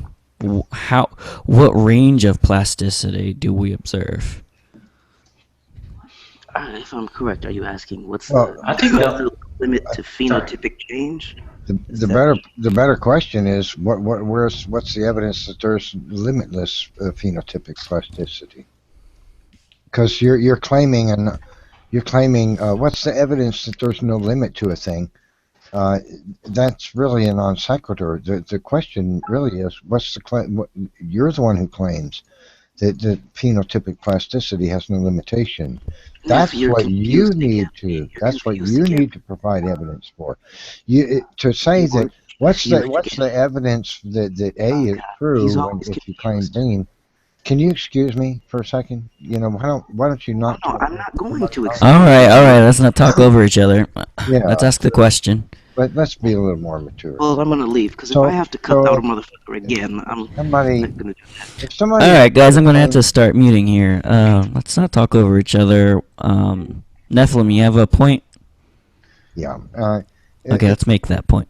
If the idea is that phenotypic plasticity has no limitation, then that's what the one who makes that claim needs to be able to provide evidence for.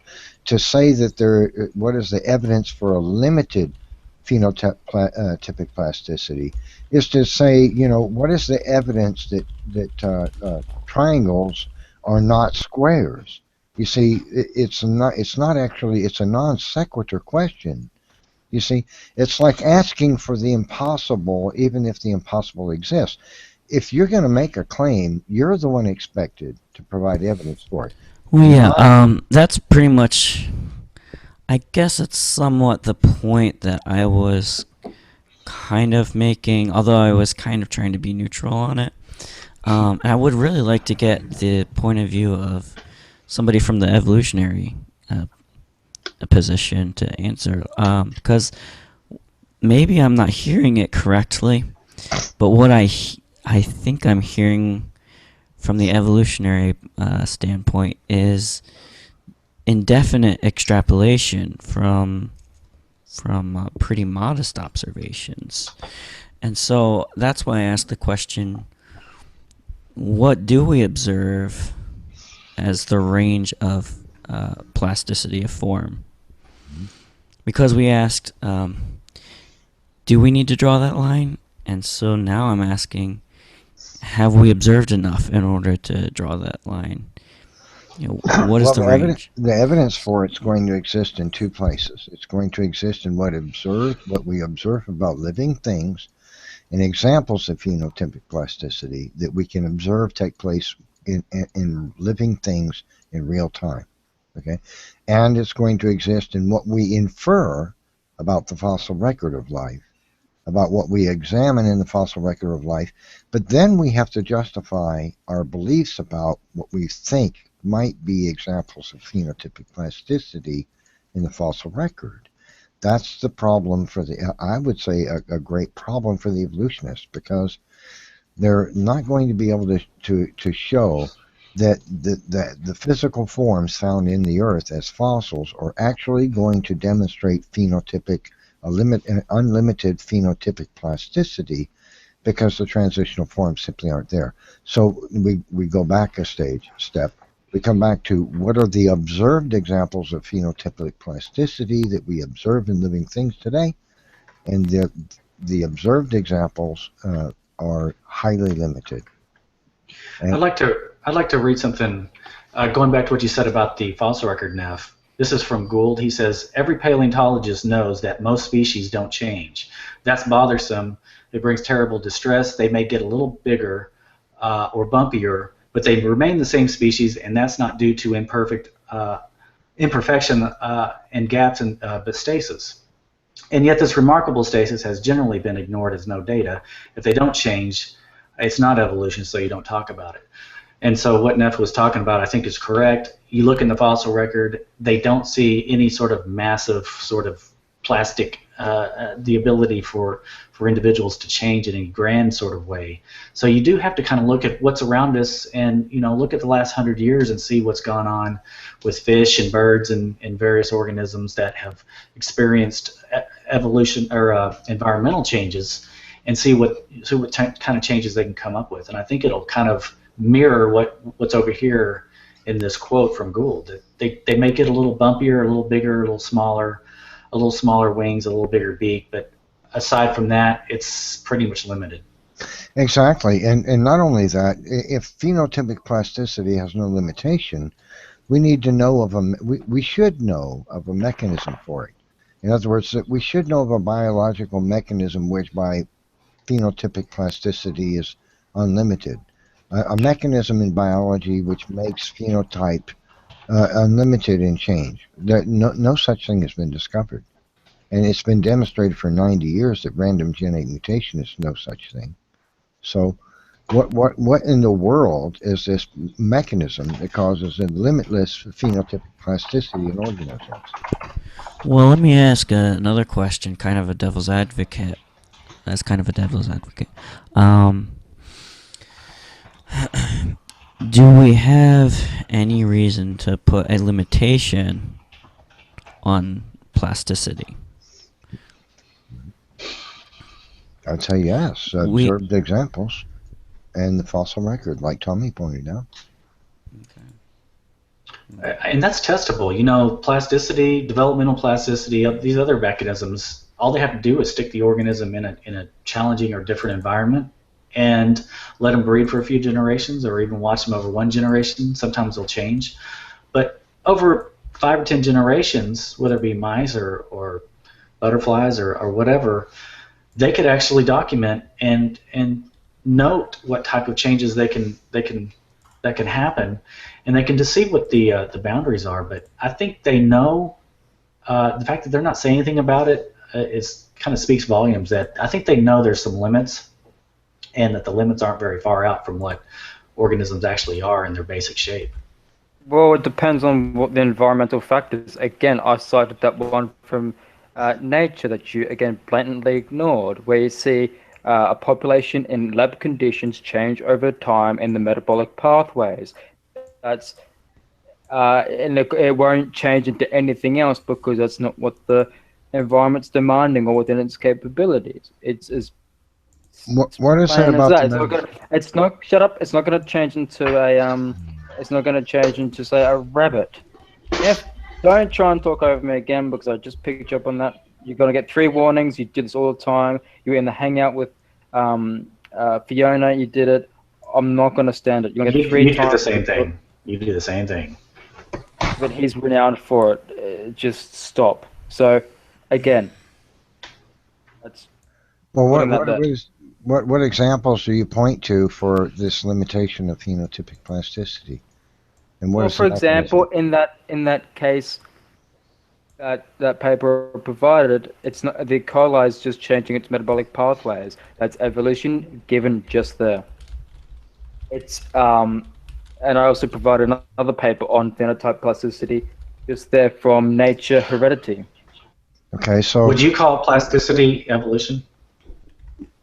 Would you call What do you mean? Would you call that evolution? Phenotypic plasticity. It's being plastic to the environment. the real question here is what is observed here. Does it move the organism anatomically towards becoming a fundamentally different type of organism in any way? If we change the oil in a truck 1,000,000 times, will it ever become a car?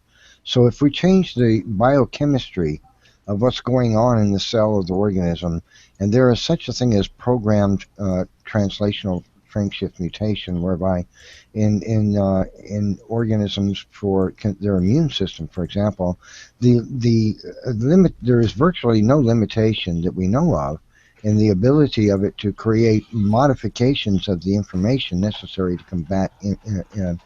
There's very little limitation for its ability to create antigens. Right? It's relatively limited. About? So if an organism is able to change its biochemistry many times, what is the reason for us to believe that because there is its ability to change its biochemistry a lot is going to result in structural design change that will result in different body plans, anatomies, new organs, tendons, muscles, bones, organs, features, so we can say the Darwinian tree of life is plausible based on the idea of biochemical plasticity. Do you see my point? If we can show evolution on any scale, we have it just there. Inadequate. No, not inadequate. I provided a paper and you've ignored it. No. Again, So the one, it does it, evolution can be on a metabolic pathway level, it can be on a much larger level, like eventually speciation is going to occur and it can't interbreed with its ancestor. That's a new species arising. Base.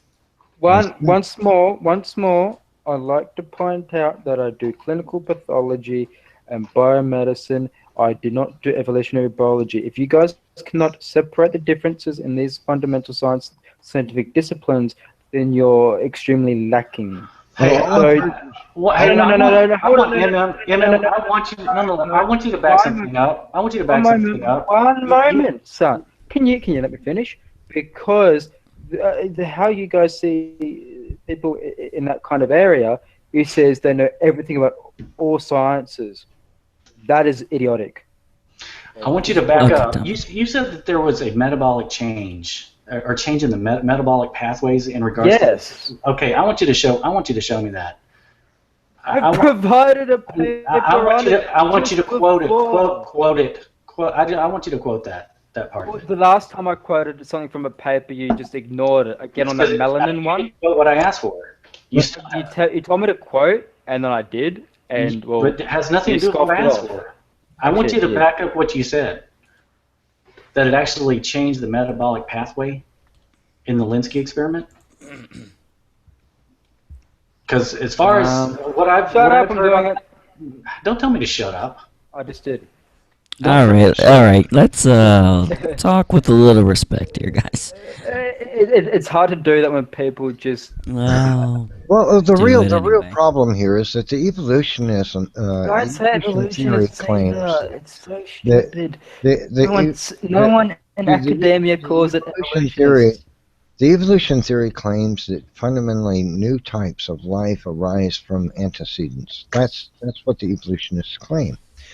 And so, if you're going to point to biochemical changes within an organism, that's one thing. That's fine. No creationist argues that organisms don't have either random changes or programmed changes, which is, if you ask me, a remarkable example of intelligent design, living in every living thing. So, but that's all fine and dandy. But now you're the ones who claim that organisms change in their structural design in such a way that produce fundamentally different types of organisms. In other words, the fish produces an amphibian tetrapod with legs instead of lobe fins. That requires cartilage, tendons, new bones, new muscles, new tendons. In different locations, new things must arise. And this is the true of all throughout the entire Darwinian tree of life. New information must arise that codes for new anatomical features which do not exist in the antecedent. That is what evolution theory claims.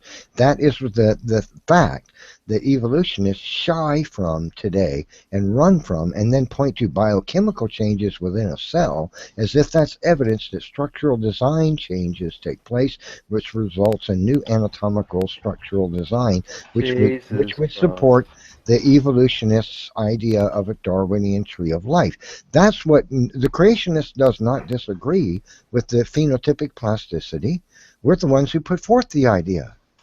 And we don't disagree with biochemical adaptation or any of those things. What we disagree with is your whacknut idea that everything on this planet is related, and we can show with science that one form of life is related to another form of life, and that the features of another form are a product of that antecedent. That's what you have to be able to show, and there is zero evidence for that.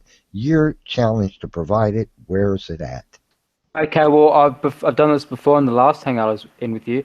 I provided a paper, Whole Genome Analysis Resolves Early Branches in the Tree of Life for Modern Birds. I provided that to you, and that represents over 77. Let's discuss it. You're citing, you're claiming there's evidence for it. Then let's Well, I dig just into that provided a evidence. paper. Okay, so what does the paper claim? It is better to determine the. Sorry. What is the specific claim of the paper that provides evidence that one? I'll read the abstract for you, so shut up. To better determine the history of modern birds, we performed a genome scale phylogenetic analysis, 48 species representing all orders of, I can't pronounce it, Neovias, using phylogenetic methods created to handle genome scale data. We recovered a highly resolved tree that confirms previously controversial sister or close relationships. We identified the first divergence. Shut up! In that domain, I can't pronounce it. Two groups were named Assyria and Columbiae, representing independent lineages of diverse and of convergently evolved land and water bird species. Among Hassyria, we infer the common ancestor of four land birds who have been an appendix predator and confirm independent gains of vocal learning. Among Columbia, shut up. Among Columbia, we identify. Yeah, no, he's interrupting me, so shut up. Yeah, no interrupting and no. We identified. Well, if he's going to interrupt me, I'm going to have to. We identified pigeons and flamingos belonging to sister clades, even with whole genomes. Some of the earliest branches in I can't pronounce it, provide proved challenging to resolve, which was best explained by massive protein coding sequence, convergence, and high levels of incomplete lineage sorting that occurred during rapid radiation after the, I'm not going to bother pronouncing it, mass extinction about 66 million years ago. And that was, if I hit author affiliations of that, this was, the research team is from 77 all up institutions and universities. And you can click the paper I've provided there, published in Science. So that shows the tree of life in a sense for these modern birds. Okay, so what you've done is you've explained, you read a journal abstract, and in the abstract they state many things that they believe.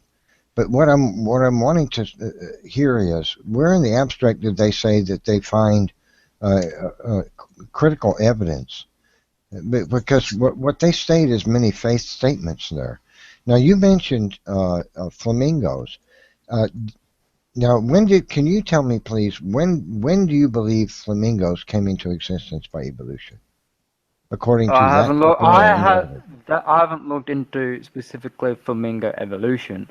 Okay, now, according to bird evolution, as evolutionists have put it forth for 150 years, flamingos could not have existed prior to at least many millions of years after dinosaurs. Wouldn't you agree? Because they're After modern bird, dinosaurs, yeah, Hashem, yeah. modern birds. I don't know their evolution. I Wait a minute. You don't know evolution theory? Because, I don't mean, know even their you're evolution. arguing You for it.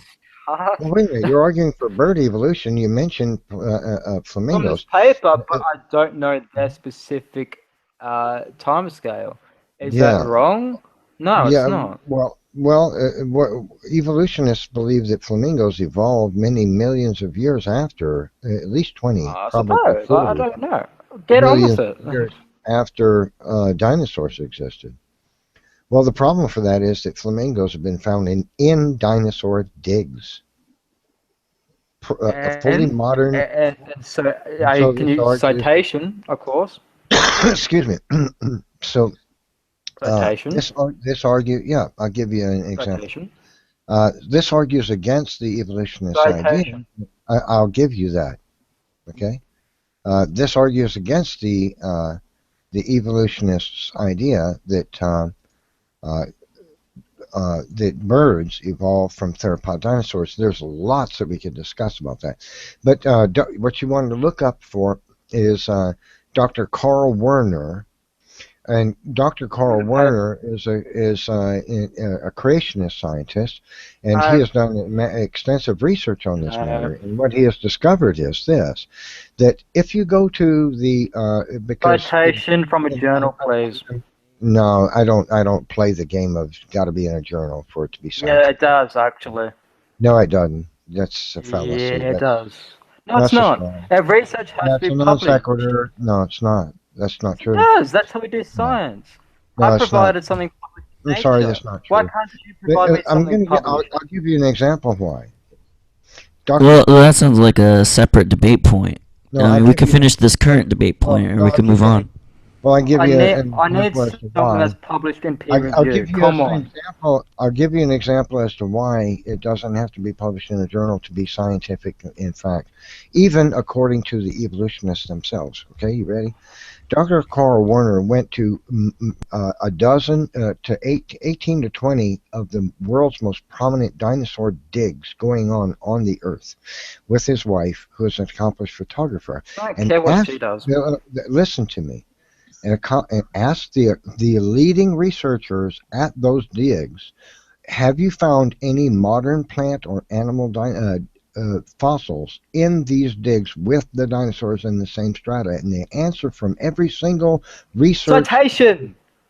of one of these, Dr. Carl Werner, look his name up on YouTube. You'll find a video of him explaining this on camera. Okay.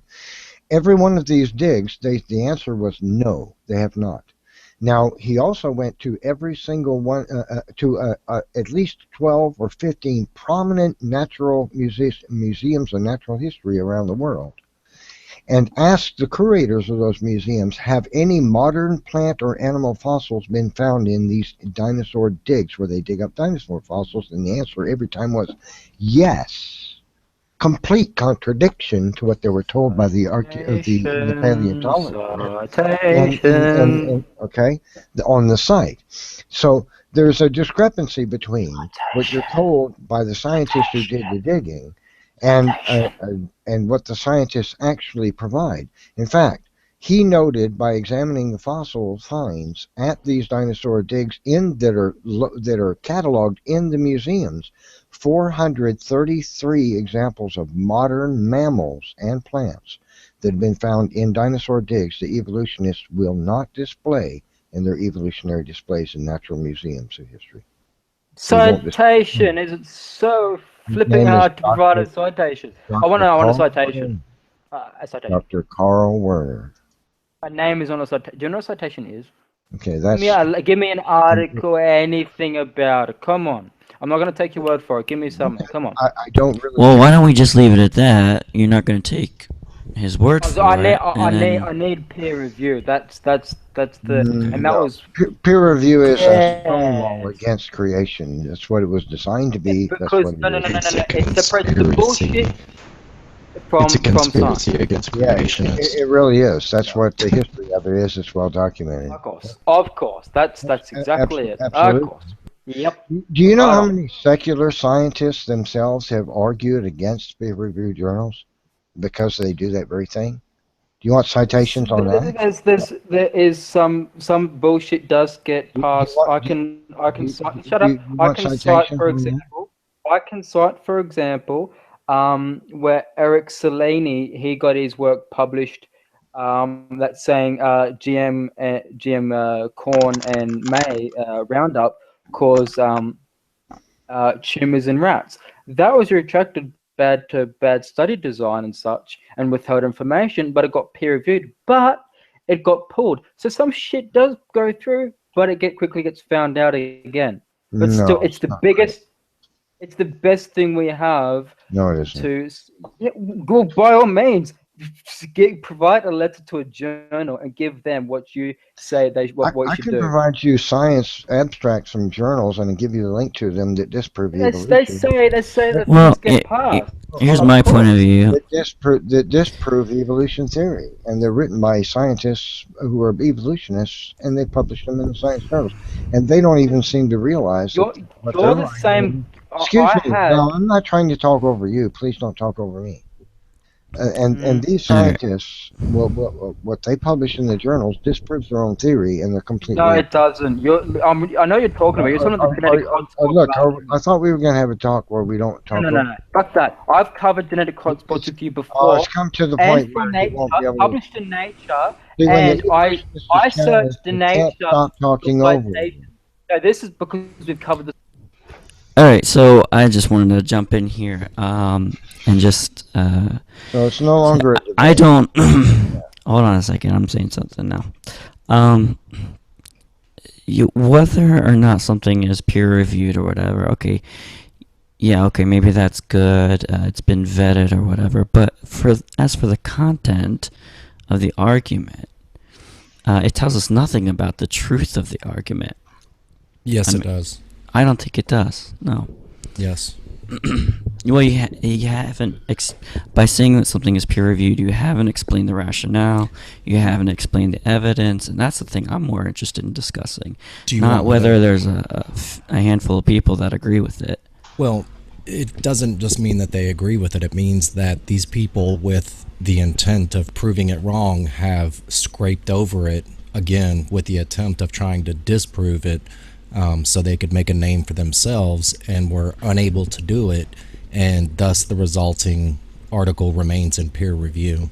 That's what it means. That's pretty damn reliable. When Well, you have no, I don't think people- so. I mean, when you have people- we've seen a lot of peer review.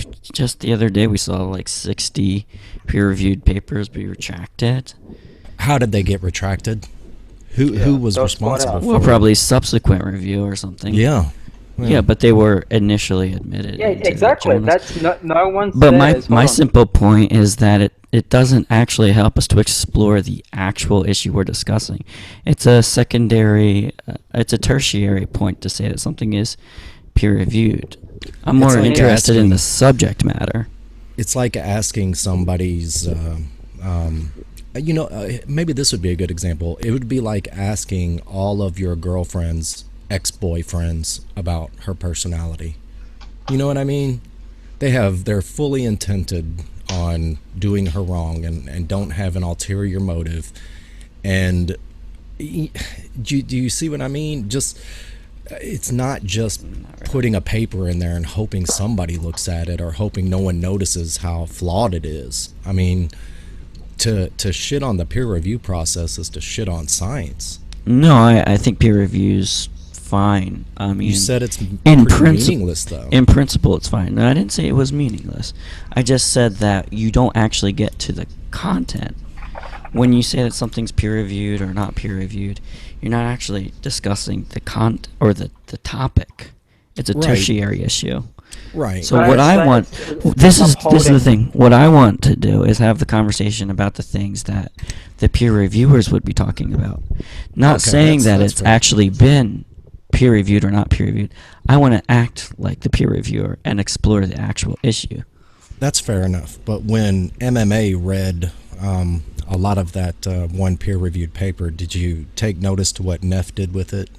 He immediately said, "Oh, there was a lot of speculation in the abstract and yada yada yada." He just poo-pooed it away. Didn't want to talk about it, and then immediately jumped to flamingos.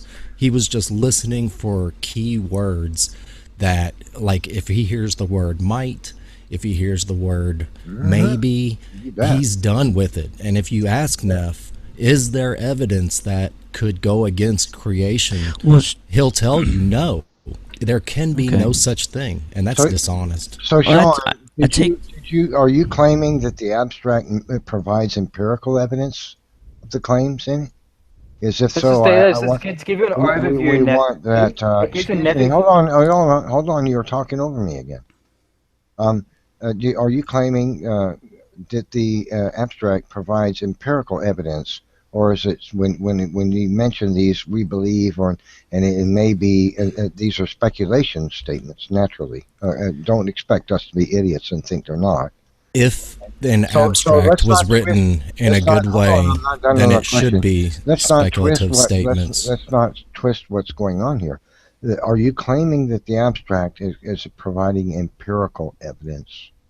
This is the No. abstract. You can go into the No. further study, and it goes Thank into you. detail about a Then- genome then your- sequence. then your a genome, argument- No. a whole Okay, genome thank sequence was Right. done, Neffy.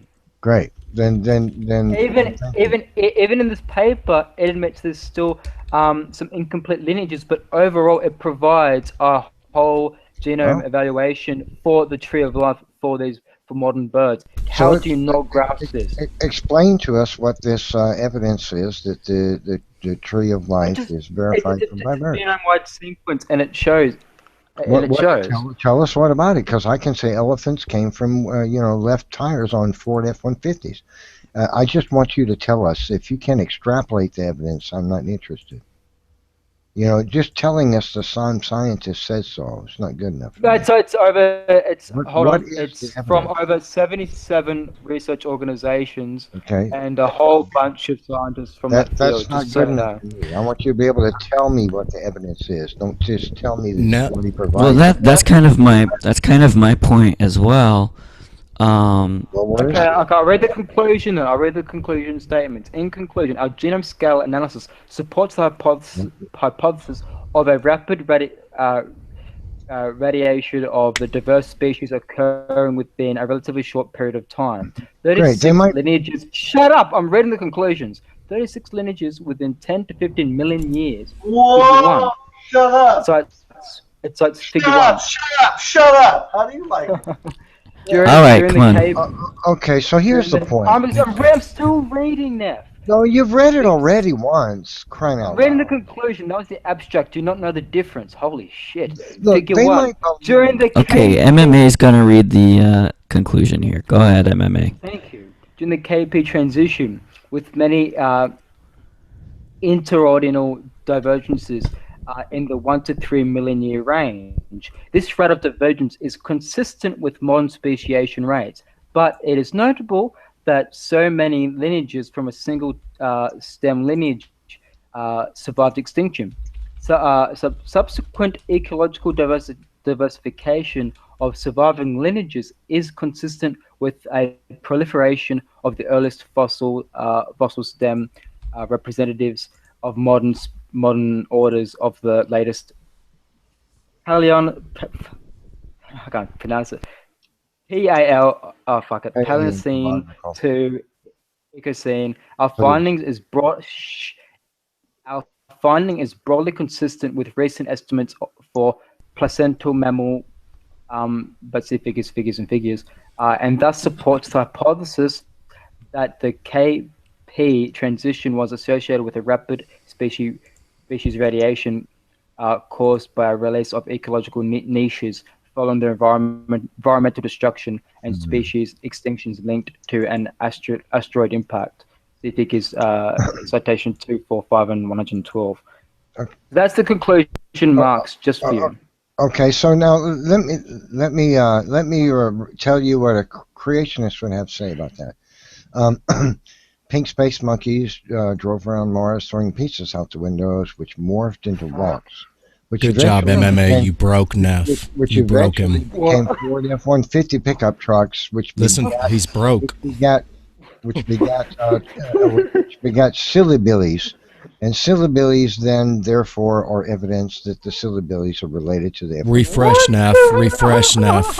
MMA just elbowed you or something, because someone needs to bump the record. The thing is, it's one thing to state all kinds of beliefs about things, but another to provide the actual evidence.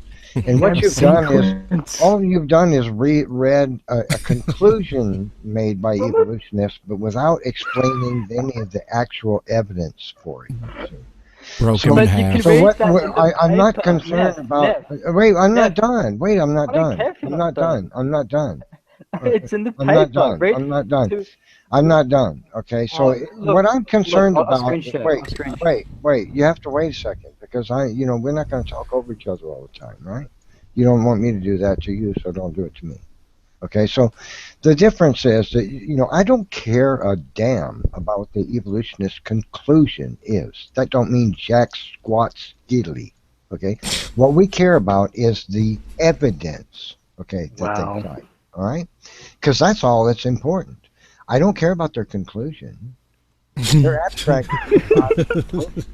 What I care about is the actual evidence that provides the conclusion by inference. So what I want for you to do is be able to tell me from your own mouth what is the actual evidence, not cite the conclusion from the abstract. Tell me what the evidence is, and then we can discuss the evidence, not a evolutionist belief, which he wrote. Okay. So let me clarify. I think he's asking to connect, describe the connecting dots to the conclusion. So what I want to say is it's a genome-wide sequence. That should tell you quite a bit. But what I don't like is how Tommy and Neff keep saying evolutionists. So I just want to read and you guys can check this out for yourself. There's no such thing as evolutionists. Just how many institutes were involved in this publication, and also to note that a conclusion has to meet what the results and data suggests in the body of the paper, because it's in a whole paper, right? The conclusion has to summarize what the paper's saying, Neffy. Okay, so now I'm going to do this quite quickly, but also it might take some time to read the departments and such in full. No, because these are from... What is the actual evidence? A genome-wide sequence. 40 minutes of the damn paper. Let's hear MMA's point here. I'm not reading the whole entire point. That's why I read the conclusion, because a conclusion summarizes the paper. The main remarks of the paper, Neffy. That's why you have a conclusion section. He wants the evidence, not the conclusion. Right. We don't care what the conclusion is. So we don't give a damn about the conclusion. Just present the evidence. Right. Present the evidence. The paper. But I'm going to now read the groups and institutions from universities around the world that are involved in this once. I will, because it's science. Conclusions. He wants to give us 70 conclusions and no evidence. I gave the conclusion, and this is just from the department. It's important. I think it would be good, MMA, if you can post a link to your research in the event page. I posted the link in the chat here. That way viewers can look it over for themselves. For example, if the creationist says that we can... Wait a second. I don't think MMA was finished making his point. Can you just make your point, MMA, real quick? So what I want to point out is that there. I mean, if you can click on my screen, right, and you'll see the screen share. So you have all of these scientists representing 77 institutions and such, from all over the world, from Australia, from Taiwan, from America, from the UK. Where's the link? So that it's referring to what the point is of that's an academic that shows the academic Appeal to authority. consensus, as if you will, on that. It shows that we're Yeah, and that's just for one paper. We don't care for one paper, son. They don't care about the it. conclusion of it. How could you possibly say that? You know, Neff, now you have painted yourself into the corner of evidence, and all you're doing is Neff. What's the purpose of a research paper? Explain to me what's the purpose of a research paper. So you're not providing any evidence for your claims, and this is a failure. What is this on my screen share, Neffy? It's a genome-wide sequence. All you've done is what's come out of your mouth is nothing but cite other scientists to believe that. Now, because what I'm looking for is evidence. That's your whole mantra, Neff, is other scientists believe this. Excuse me. If I were to do the same thing regarding the fossil record of life, I could cite for you statements by 70 to 150 prominent, even eminent scientists, including Miles Eldridge, Gaylord Simpson. Those are just names. Bring the evidence. Those are just names. Bring the evidence. All of these waiting on a great state that. All right, Tommy, quit muting. This is it, man. This is what it results to. Because it's sniping a little 3-year-old. It's exactly. Somebody says everything. These are words. Okay. These are words. So, I'll start again. If I were to do the same thing regarding the fossil record, I could provide for you numerous statements by eminent scientists. It doesn't come out the specific scientists. With their statements that the fossil record does not show evidence of clear evolutionary transition in the fossils. Okay, I can provide that. Now that's there. No. You would disagree. That's not evidence. Scientists and all of that's no. It doesn't matter about what one or two say, Neffy. Talked over. Can we have a discussion where we not talk over each other constantly? Otherwise, there is no discussion. We know your point. Okay, so no, you don't know my point. You haven't even heard it. You don't know. Right. So what you need to do is grow up just a little bit so we can have a discussion and not 3-year-olds. All right, Evan. Let's make your point in about 10 seconds here. Okay. Yeah. Okay, so I can provide all these statements by eminent evolutionist scientists themselves who make these acknowledgments about the fossil record that does not show clear evidence of evolutionary transition. Now, you probably would not accept what they say, but they're in your camp. So I would say, so you would say, I don't accept their statements. I want the evidence. That's 10 seconds. Their statement is true, right? Now, I'm doing the same thing to you.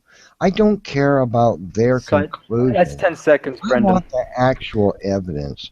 So okay. So Evan's saying that he can cite opposing conclusions from people from the evolution side, and so what he's arguing is that you would ask for. You would then have to get into the evidence because you can no longer appeal to the authority because they're already evolutionists. What you guys need to do is... No. Let's hear from MMA. Go ahead, MMA. I'm leaving the hangout. No. What you guys need to do is grow up so you can engage in structured debates where you don't... I know what you're going to say. All right. Over constantly. This is how he runs. So a real debate can be had, but you guys... All right. Let's get MMA in here. MMA, go for it. All right. Someday you may become real debaters, right? Neff, can you listen to me for? Okay. Okay, go ahead. What I was gonna say is you can state certain scientists that's a certain prominent scientist in whatever field. That in a sense is a weasel word. You need to show that. And first of all, it doesn't matter what they say, specifically what they say. They can have their own say on whatever the fuck they want. Excuse my French. But unless they've got reasons for that published in academia, then they can't say much. He didn't provide any actual research from these scientists to show why they disagree or quoting from them. So he says he lists their names. He doesn't cite their work. He doesn't give us a citation. He doesn't actually give a link. He doesn't screen share. He doesn't do anything. I need a paper. The difference between what Yeah. I've done and what he's done is I've actually screen shared and provided a link to a paper from multiple scientists in one paper from all over the world, quite literally, again, see the author affiliation section. I quoted the conclusions, which summarizes the nitty-gritty of what the paper's overall showing. And to further go into the details of how it was done, you can read. But I'm gonna, because I'm on screen share, I want to show just how much I'd have to be reading. As you can see, I'm scrolling up quite a bit. I don't want to have to read all of that to get to the actual nitty gritty. So I can just sum it up to its genome sequence, which is what it is.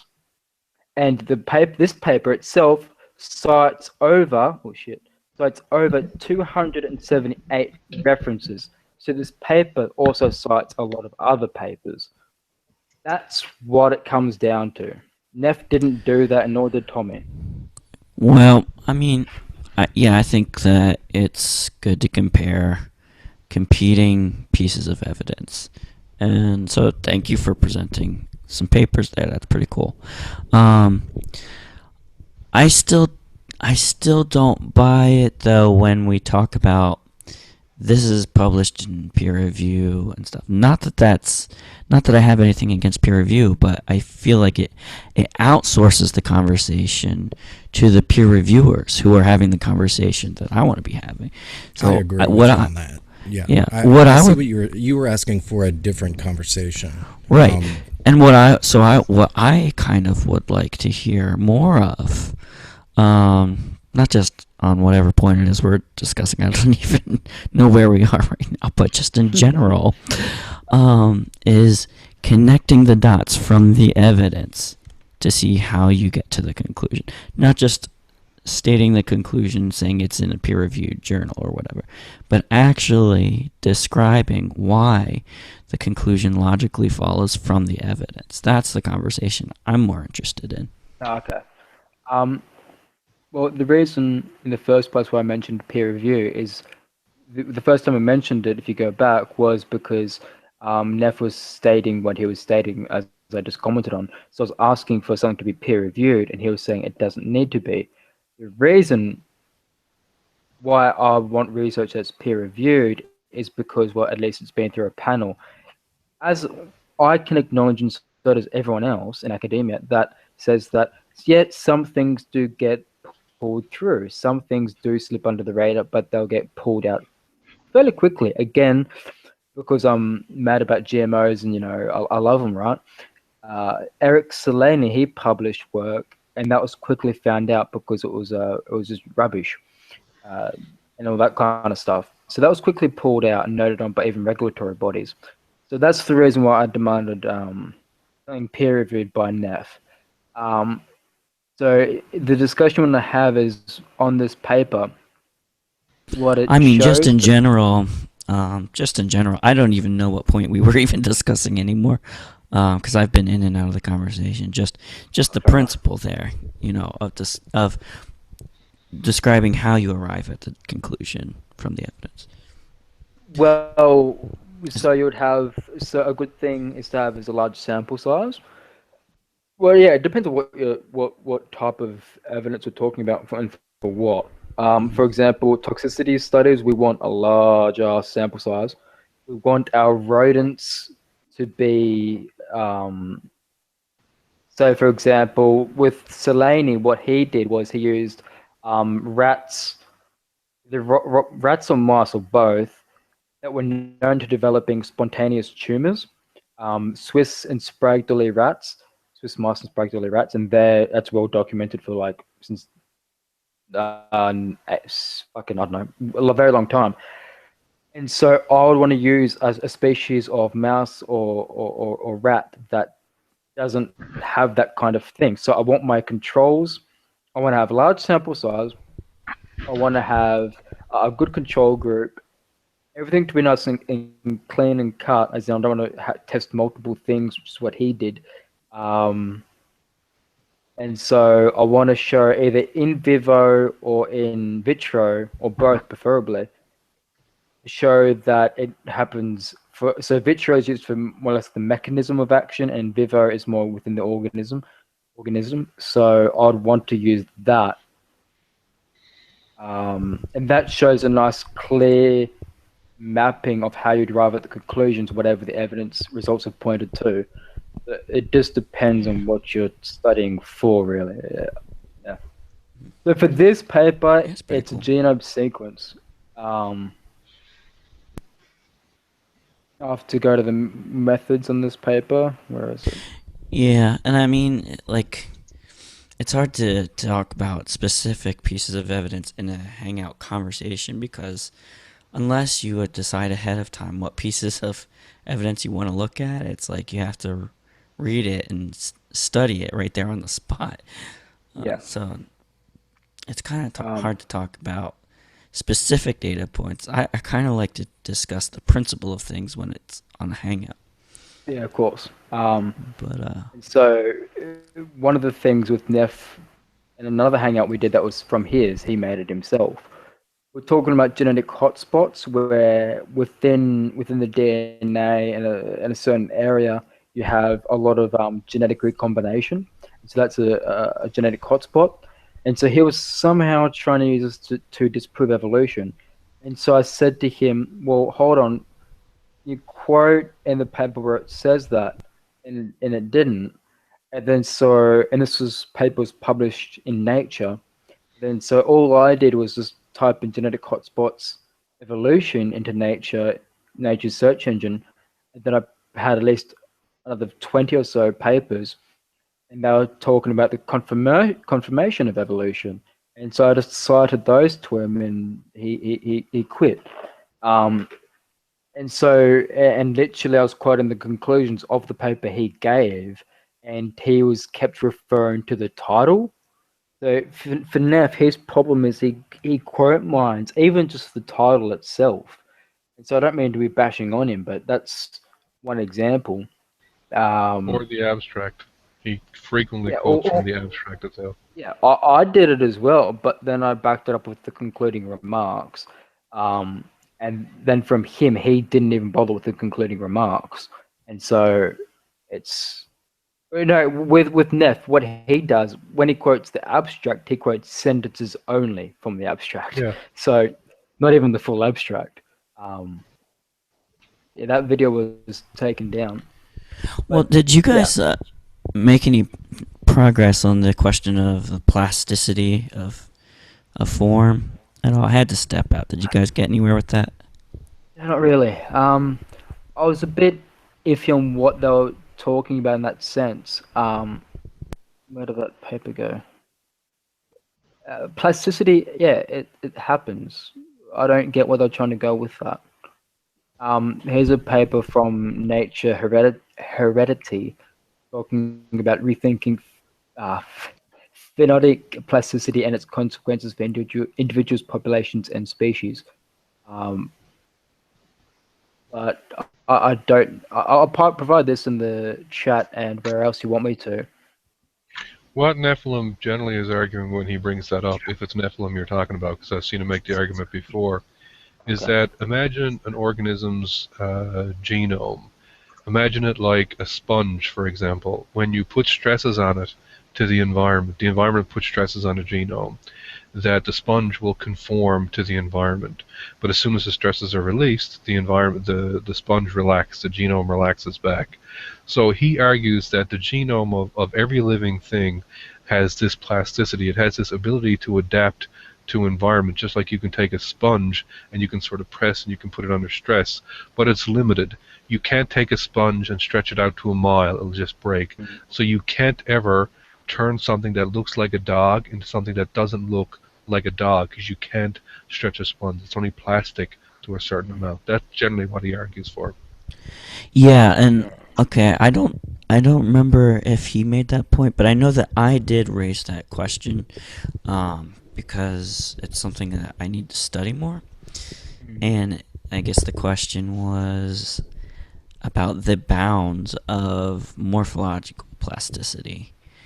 well, because Darwin originally made his argument from morphology, I think. Very small changes, yeah. Yeah. So I mean, is the evolutionary point of view, or the, I know we get caught up in semantics. I'm going to say the Darwinian point of view.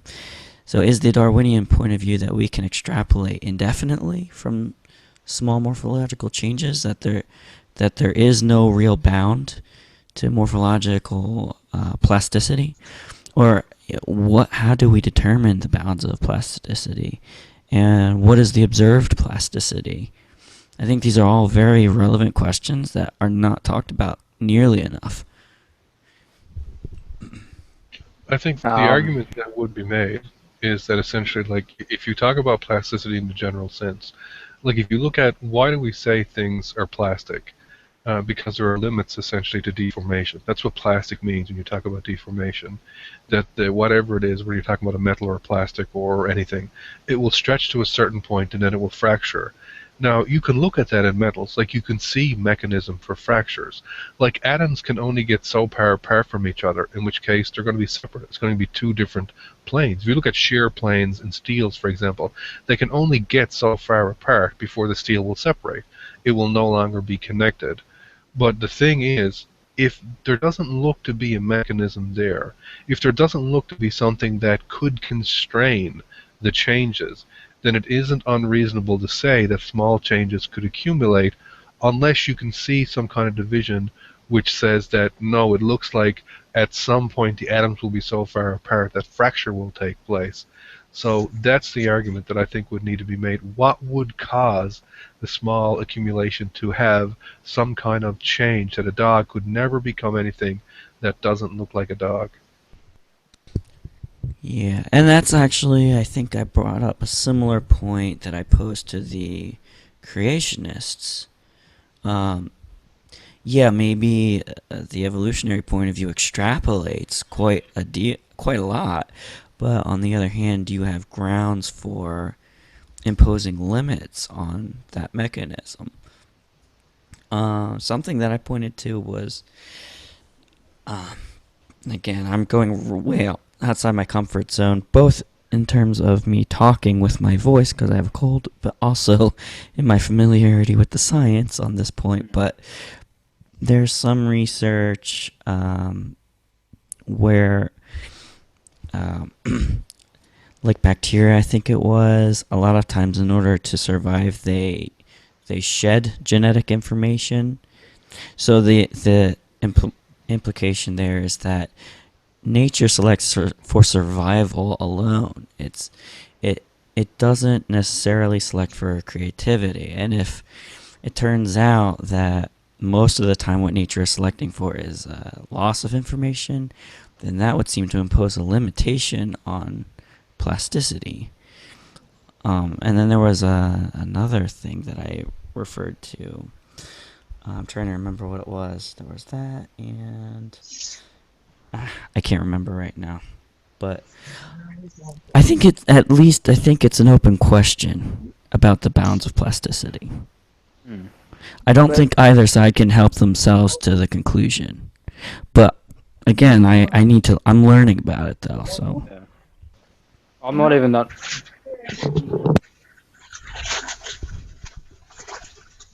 You're out of the way.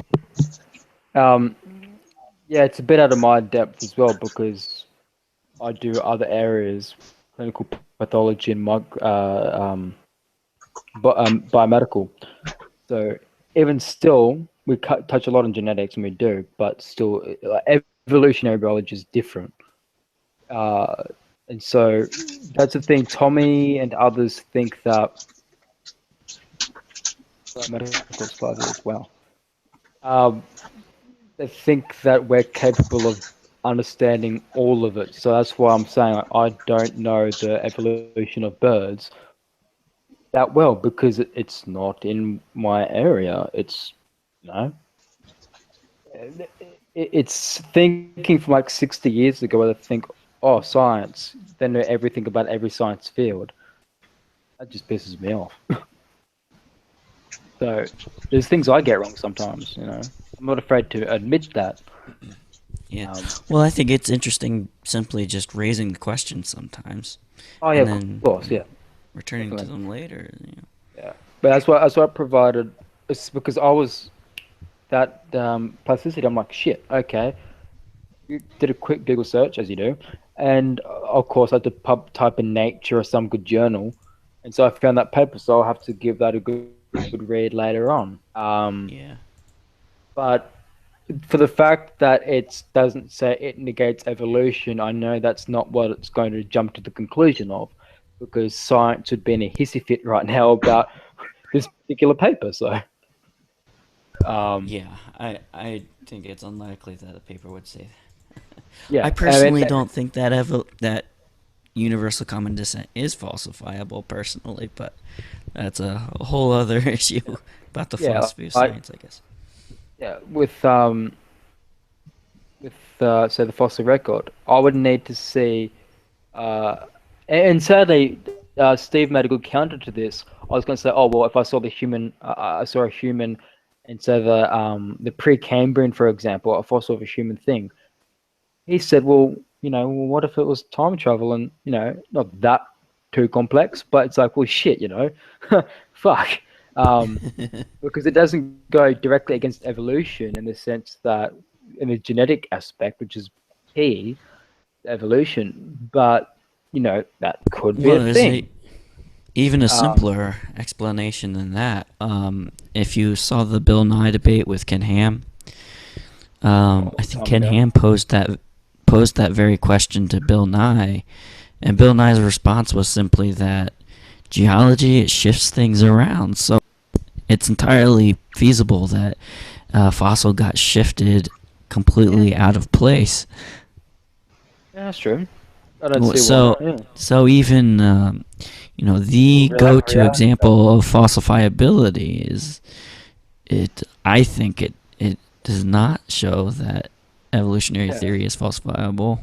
Because But I also don't think that means it's bad science at all, though. I think evolution is clearly science, but I just read that paper. I don't see how Nephilim would think that that paper is arguing that plasticity disproves evolution. The entire paper is about work. It looks to be a review, and it's basically how concepts of plasticity should be brought into case into modern evolutionary dynamics. Like one of the conclusions is to improve our understanding of the evolutionary dynamics of plasticity and its consequences, and to avoid overestimating its importance, it is necessary to identify those phenotypic dimensions that are less likely to express plasticity, and those environmental factors that do not elicit plastic responses.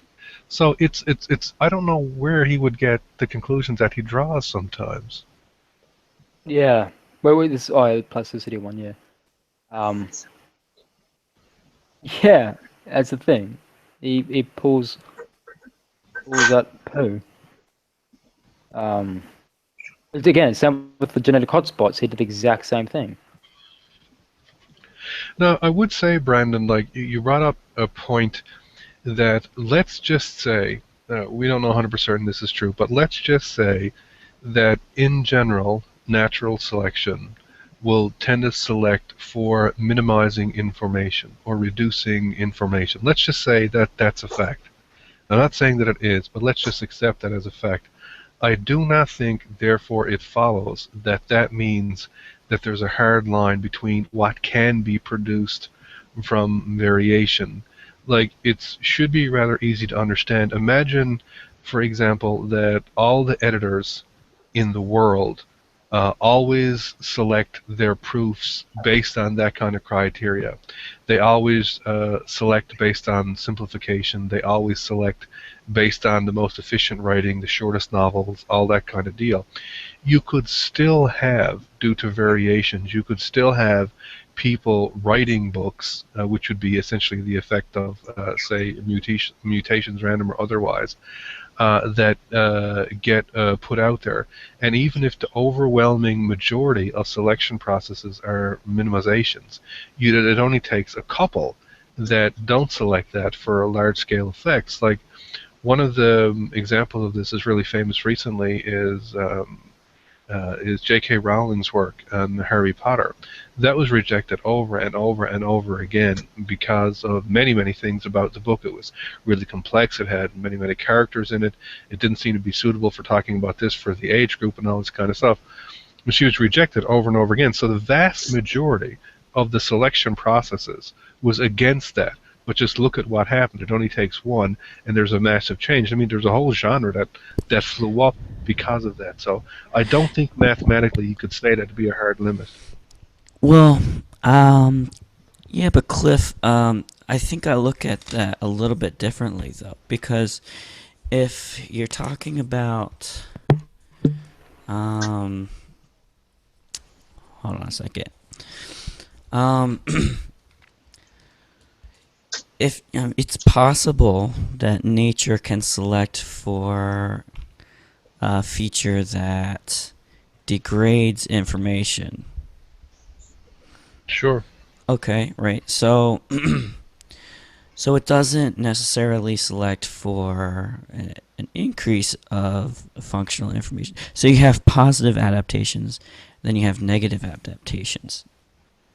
So if you have a in terms of information content, you mean? Yeah. Yeah, sure. I would see. Yeah. Sure. Okay. So then, if most adaptations are negative, and I haven't reached a conclusive unless you say position they on that. are. Yeah, for the sake of argument, then then it's entirely possible that the positive adaptations would become erased by the overwhelming number of negative adaptations. I mean, Yes. don't you think? I mean, it's not as though the positive adaptation would become fixed, because negative adaptations can also become fixed. Negative adaptations can also confer a selective advantage, in other words. Yeah, like sickle cell.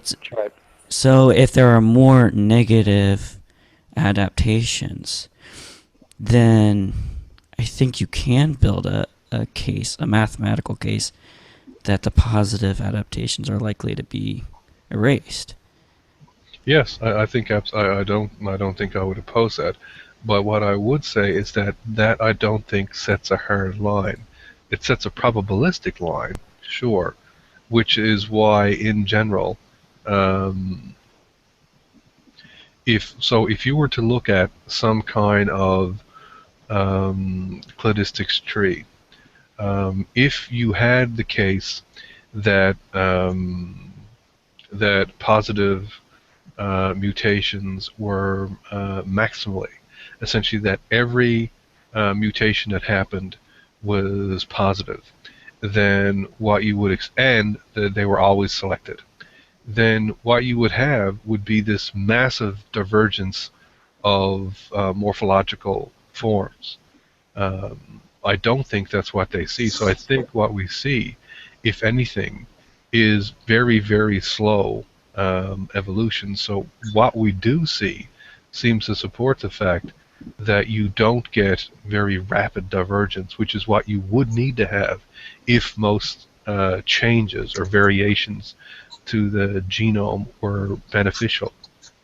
But I don't even if you say, okay, let's assume, for example, that either the vast majority of changes are either neutral, they do nothing, or they're negative. Even in that case, I don't think it sets a hard line. What it says is that most species should be very static, and that most species should, in general, degrade. But it still allows for the fact that there could be moments in time where you get a number of beneficial mutations of low probability that sort of happen that get selected, which could allow for divergence. It would point that these things would not happen very frequently. Right, I see what you're saying. It can't preclude right universal common descent. You know, the grand conclusion of universal common descent. Okay, so I guess you just have to look at the actual mathematics. You have to get into the details to really evaluate that. But yeah, point taken on that. What I think what I am pointing out is that it does open the door to a constraint on plasticity. Whereas before we were kind of, I don't really know what the constraint might be. I think this is a constraint that needs to be tested. Like, I can give you an example of a hard constraint. Let's say that when there was a mutation in the genome, the effect of that mutation itself was to make adjacent areas very resistant to further mutation. If that was true, I think the mathematics would show that genetic variation would have to be limited, because you wouldn't be able to get large-scale changes, because by the time you had even positive changes that were even those were selected, they would stall much of the genome, and it wouldn't be able to change. Now, I just completely just made that up. I don't even think that's I don't think it's true. I don't even think anyone proposed it. But I'm saying that's an example, if it were true, of a hard line mathematical of basically like this is a full stop. It would show, if you model that, it would show genetic variation can only go so far, and then it would stall. I think that's the kind of thing, if you want to make some kind of argument that of like a kind type nature, that dogs can only ever be dogs, you would need to find something in the genome that once there was genes that made morphological changes, and when they mutated, they did something to the genome that precluded future subsequent morphological mutations. And there's nothing saying that can't happen, right? Yeah. But that's the I don't think it's falsifiable. Right. That's the kind of thing that I think that you would need to say. Or you would need to say something along the lines of, well, how come you can't get people that are 30 feet tall? Right? You simply can't. There's hard-coded things that would predict it. There is a biological reason for that. I keep forgetting what it is, but it's the same reason why you don't see like a cell the size of a human. I forgot the actual mechanism behind it, but yeah, there is a reason behind it. Okay, so I guess what I'm hearing, or what I'm getting from this conversation, is that there are real avenues of inquiry left to be explored for both arguments. I think that's what I'm hearing. Well, there's nothing. And I don't think so. The point that I'm getting is, I don't think either side can just help themselves to the conclusion to resolving these avenues of inquiry without actually exploring them yet. Well, in the sense that they'll claim that they're arriving to their conclusions based on the same evidence, but that it just doesn't follow suit. The debate of either creationism versus evolution, that's long gone. That boat has sailed. So these little debates that still happen is on such a minute scale compared to academia. It's just it's debating with the remnants, so to speak, of that kind of debate. It's no longer a thing in law. It's no longer a thing in science, in particular, obviously. So, well, it's a thing in education. There are large portions of the population that don't believe in evolution. Yeah, I mean that's There's more people that don't, but in terms of the overall population in America, but that's just because, well, whatever reason that is, because of the religious setup they have there. But in science, where it matters, that's long gone. That's way settled. There was a Pew results that examined the scientific consensus and the population views on things. One of them was evolution, one was on GMO safety, one was on, I think, vaccines, and a few other things. And the majority was always in the science's favor. The scientific community always had, say, on GMO safety, they're always in consensus of that. They're always in consensus of whatever else, evolution. But the public was, in contrast, the very opposite. So if I'm looking at something and I'm going, That's If kind I'm of what I'm looking at, talking about. yeah, it's not about what the general public has an opinion of. That's irrelevant to me. It's about the science. So Well, anybody's opinion is irrelevant to me. I'm interested in the science, like you said. and if the This is kind scientific of what I'm talking consensus, about. yeah, if the I mean, scientific that's kind of what I'm consensus, talking about. I don't consider, talking about the consensus or whatever, or majorities. I don't consider that a real argument because it's not exploring their actual issue. So I guess that's kind of what I'm saying. Like, so for example, don't tell me what the consensus is. Tell me why the possible constraints that we've discussed, are not actually constraints on plasticity. To use a specific example, so that's what I'm saying. Explain to me why it's wrong. Not that a lot of people agree that it's wrong. Especially for somebody like me who's in the process of learning about this stuff too. well, like that review paper said, it still conforms with the evolution model. So that's still a plasticity argument. But if we're talking about consensus of things, it does say something because if multiple organizations and institutes review evidence for something like GMO safety or vaccine safety or climate change, and then they get together and they say, this is our position statement on this, and this, that's starting to say something because they're basing it off reviews and literature. So you've got meta-analyses, you've got all sorts, and then they'll cite that kind of stuff in their position statements. So when you start to get a consensus backed with their references to the studies and such, that's when it starts to gain ground. So Yeah, Right, but I think I'm what skeptical of that. I mean, for one reason, profit motive. well, they Everybody, don't really make profit.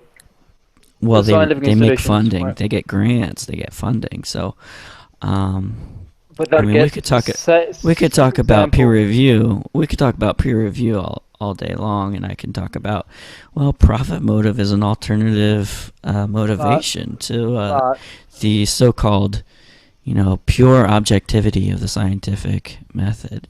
There's an in that alternative way to sense, see this. in that But sense, we can obviate that whole conversation by saying, let's talk about the actual science.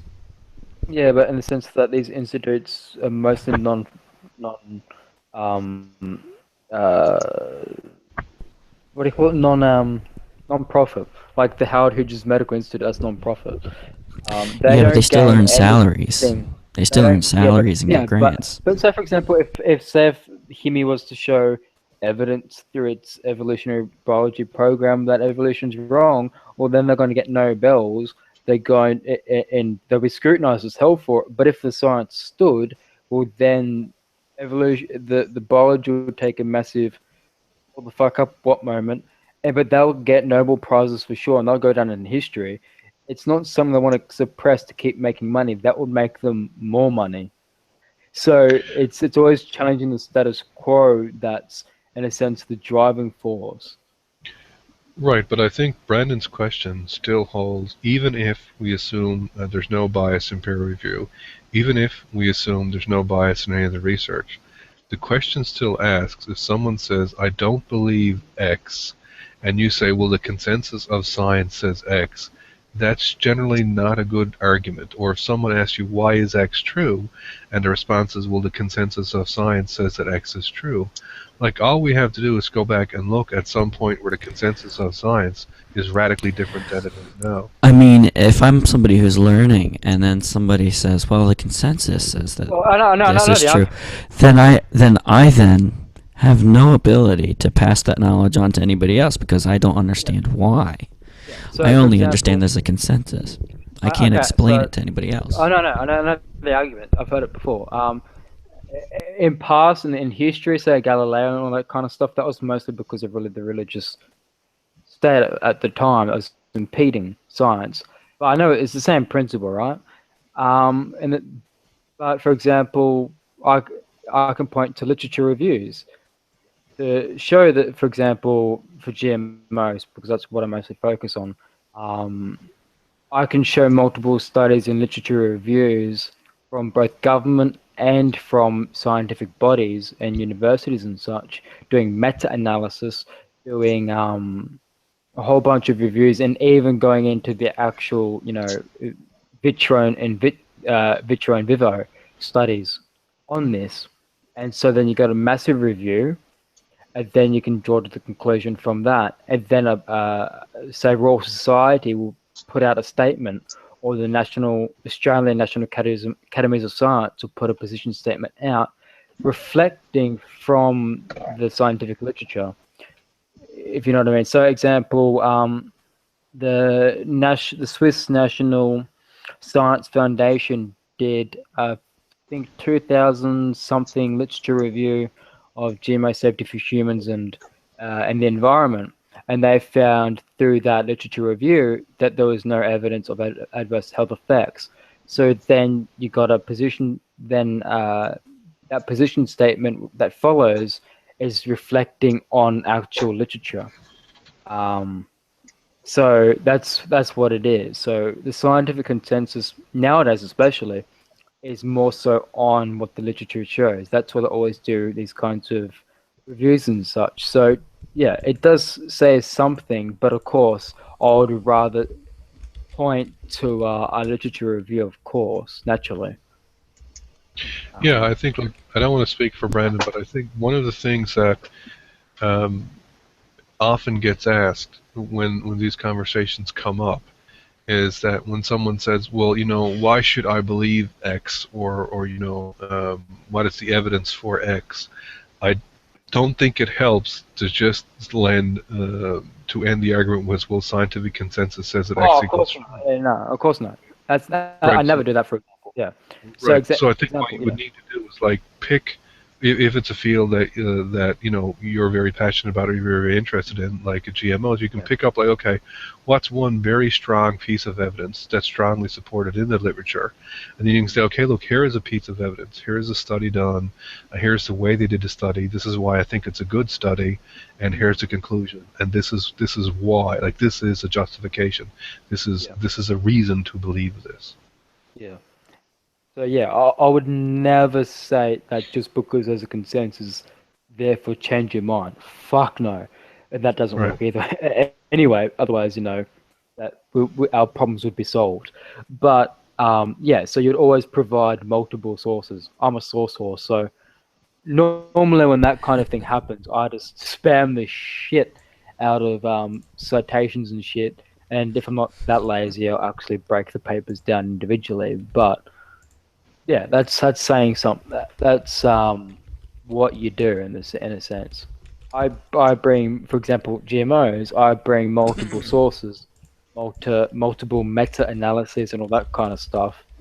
Then I trust in with scientific consensus after that, because I've built it up with actual research. That's just for GMO examples. Yeah. So, while it's never a good thing to rely on the consensus alone, if there is some traction behind that, you can always provide that. That's always a good thing. Yeah, I mean, I think it's essentially like anything else. It comes down to how much time you're willing to put into it. Like, for example, if you got to drive your car and you get in your car and you notice there's a wobble in the front of your car, and you bring it to a mechanic, and the mechanic rattles off this big list of stuff and says it'll be $1,700 to fix it. Well, then you have a couple of options. You could just trust what the mechanic says because he's a mechanic. You could get a second opinion on the mechanic. You could go online. You could look up what the mechanic says. You could ask one of your friends. You could maybe do a little bit of reading. You can do other stuff to make a more informed decision. So I think all that happens, like in some of these cases, we simply have to realize that when people are asking the question, they're the guy who doesn't want to just see what a mechanic says. They want to get under the hood and see, like, Yeah. what is the mechanic saying? Like, why is the mechanic saying this? What is he seeing that's allowing him to say this? Because I want to understand why this wobble is $1,700 and why. I want to know this gibberish that he's saying. I want to be able to I understand. mean, we can agree that the consensus has been pretty radically wrong in the past, can't we? I'd go further and said I'd say the consensus is always wrong. Well, there you go. That's why we advance, right? Yeah. There's some So- things where it won't be wrong, like, for example, the Earth being round. Consensus on that's pretty solid, and that will never just be disproven wrong. Unless we discover we're in the Matrix. Yeah. There, of course, there's always chances to be wrong. Like, for example, again, the GMO thing. In the future, new products can be out, and that could be adverse. But the things that we already have on the market, for example, that's proven safe. There's no mechanism of action for it not to be safe. I mean, another point, though, that I would make is skepticism is very healthy. Even if creationists are completely wrong, they serve the function of a peer review, essentially, of criticism, of skepticism, of a number of other theories. I'd have to say that science is not saying it's its own peer review, but in the sense that we're the ones that are always cycling through new advances, so things can be corrected because we're looking at it from that kind of critical perspective. But to say creationism is doing that, they're not really, because I don't see them in a sense. I know what you're saying, like they're serving as a skeptical kind of thing. They represent an alternative point of view.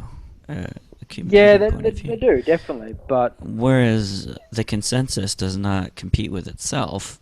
Oh, well, it does, because I mean, if anything new were to come out, well, then not on maybe some of the finer points, maybe, but who's going to test the conclusion of universal common descent? Yeah, because they view that's already been settled, and then well, exactly, they view it as settled, and so you have creationists or other people who are skeptical of it, and they're trying to point out some weaknesses. But in that sense, with all new, say for example, infectious diseases and the adaptation of pathogens and such, it keeps going back to evolution, so it keeps using evolution. So even though it's not trying to ask the question creationism versus evolution, it's still building upon evolutionary theory. It's still adding to the accumulative evidence that evolution already has, even though it's asking a different question. Yeah, I mean, like, the thing to understand, too, is, unfortunately, the conversation gets a bit convoluted when people will say something like, there's no evidence for evolution. Most people, like, for example, Tommy's position is that he accepts almost everything that most people will say, except he believes that the main reason that organisms change is not because of random mutations or essentially a random selection from the environment. He believes it's a directed change from the consciousness of the creature, which is causing changes in the genome. So that's one of the things that Tommy believes. So he thinks that. So hold on. He thinks that a creature thinking something will change its genetic frequency of their alleles. He believes that there's a consciousness at work there. There's intention. Holy shit. You haven't heard him say that? That's normally... It takes a while to get stuff out of, like, some of these people. Like, Nephilim the same way will not argue against mutation. He will not argue against methylation. He will not argue against any of this.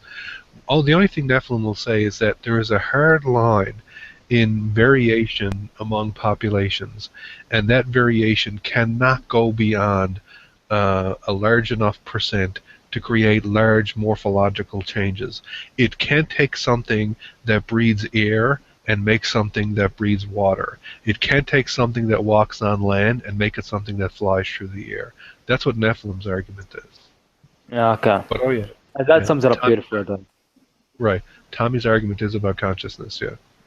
Wow. I can't even think of a mechanism of action by which that would. Right. Well, anyways, I mean, my point was simply that even if you think that somebody is wrong, I think you can kind of still appreciate the skeptical point of view. I mean, I guess it's more complicated than that, but some people you can respect. Yeah, I think one of the other things, I mean, we have to realize we're on here to hang out and have conversations. So some questions are kind of wacky, but I still think we can at least answer them or address them as long as the other person is being charitable in asking them. I mean, if you look back upon time, we now accept some pretty wacky things, especially on a quantum level. Explanations for why things happen are pretty far out there. And even things that we accept right now, like no one right now objects to germs. But if you imagine going back in time and saying, hey, Brandon, you know diseases when people get sick? Yeah, I know what causes that now.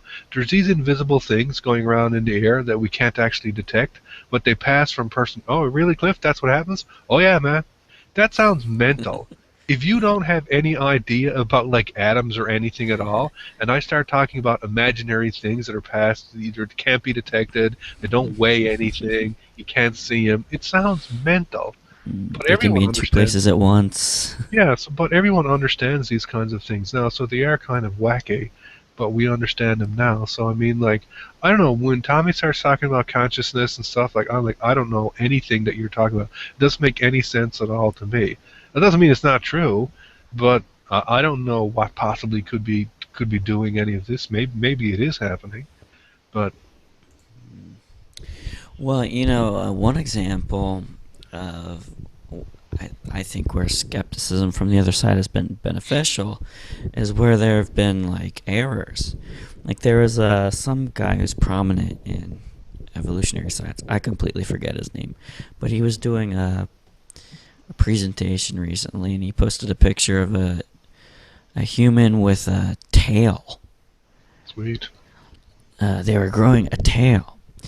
Well, everybody just accepted this as an incredible evidence of our evolutionary history from lower primates. And then I think it was, I don't remember if it was creationists or intelligent design people, but they pretty quickly pointed out that this image was photoshopped. It was not genuine.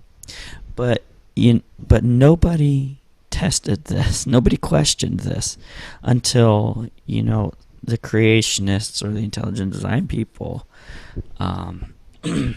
checked it. There's a well-known, I'm pretty horrible at this because I don't bother to memorize terms, but anyway, there's a well-known effect in psychology. It's called something like observer bias or expectation bias. Yes. And basically it's if you expect to see something, you'll see it. And it not only affects the way you interpret data, it affects what you see. One of the things that you can do, for example, you know decks of cards, right? They have like diamonds, clubs, hearts, and spades, right? Yeah. So the clubs and the spades are black, and the diamonds and the hearts are red. If you turn over something that looks like a club, but that it's red, most likely people will say diamond or heart. The reason why is because they expect the red cards to be diamonds or heart. They won't even see club at all. And if you just go through the deck and you make like a random deck and you only have like 1 out of every 10 cards has this weird sort of red club or like black diamond, they won't even pick it up that it's there because they're thinking, yeah, okay, the red ones are this, whatever it is. So they'll say like the black spades are diamonds because they're basically angular, right? And they'll say the red clubs, for example, are hearts, and the red spades are diamonds. They don't even see it. Yeah. And if you actually ask them to draw the card, they would actually draw a red diamond. But it wasn't a red diamond at all, it was a red spade. But that's what they'll it's argue with pretty you, wild. and that's what they see. So yeah, I mean, it's and I mean Thomas Kuhn and a bunch of people wrote about this, right?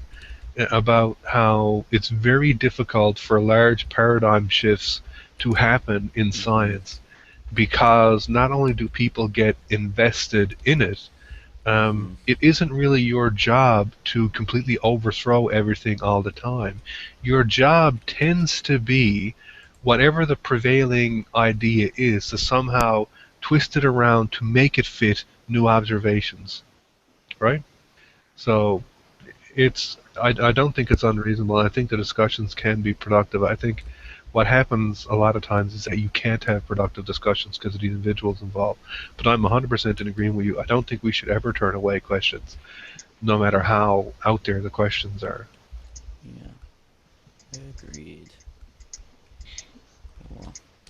You know, Cliff, I was originally tonight going to try to talk a little bit about your red house painter analogy Right. from the other night, and I got this cold and I could barely talk. Sadly. So that might have to wait till after the holidays. Cool. But yeah, I'll have to get back to that sometime. It looks like it's just you and me and a silent Scorpio. Yeah. Well, it's good talking to you. I'm going to head out now anyway. Yeah, you too. All right, Later. we'll talk again soon. Bye. Well, there was been so much talking over and that going on, I just kind of decided to sit back and listen. Yeah. Watch the You were having carnage enough unfold. Yeah, exactly. You were having enough trouble. I had So, to. I actually had to use the mute button there a couple times. yeah. Yeah. Well, one point I have is, okay, so if you're talking about anything from an intelligent design perspective, how big should the influence be from that source? Like what is the expectation for what the influences in the now are? You know, like, I mean, even if you accept evolution as the adaptive method of the designer, okay?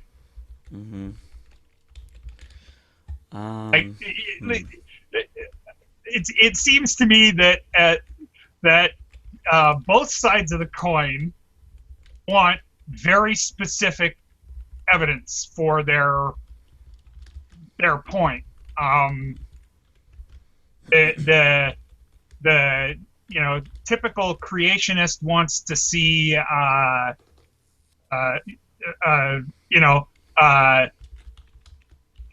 half fish, half mammal. Right. And the atheist wants to see God's selfie doing something, right? Yeah. At least that's what it seems like. Okay.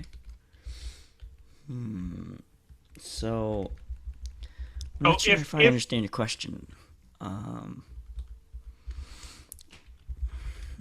you try to maybe reword your question somehow? I'm not sure I'm understanding what you're asking. It's a I think it's kind of a matter of perspective. If we're looking at you decide you want to take a drink, right? There's no biological urging that tells you to take a drink. Now, we're not talking about, you're thirsty and you want to take a drink. You just decide you're going to take a drink. Now, if we look at it as being on a particular cell in a nerve chain, what is that perspective going to offer us in being able to explain what's going on? We would see the natural functions of a biology, but we wouldn't be able to associate the desire of the overlying creator of that desire in the actual act, right? You would be able to explain the nerve impulses and, you know, interchange between the connections of the nerves, you know, but you wouldn't be able to explain it as okay, this big large consciousness of this overlying being is what made that happen. You can describe it naturally, but you can't deduce the source. You see what I'm saying? So are you asking like a evidential kind of question?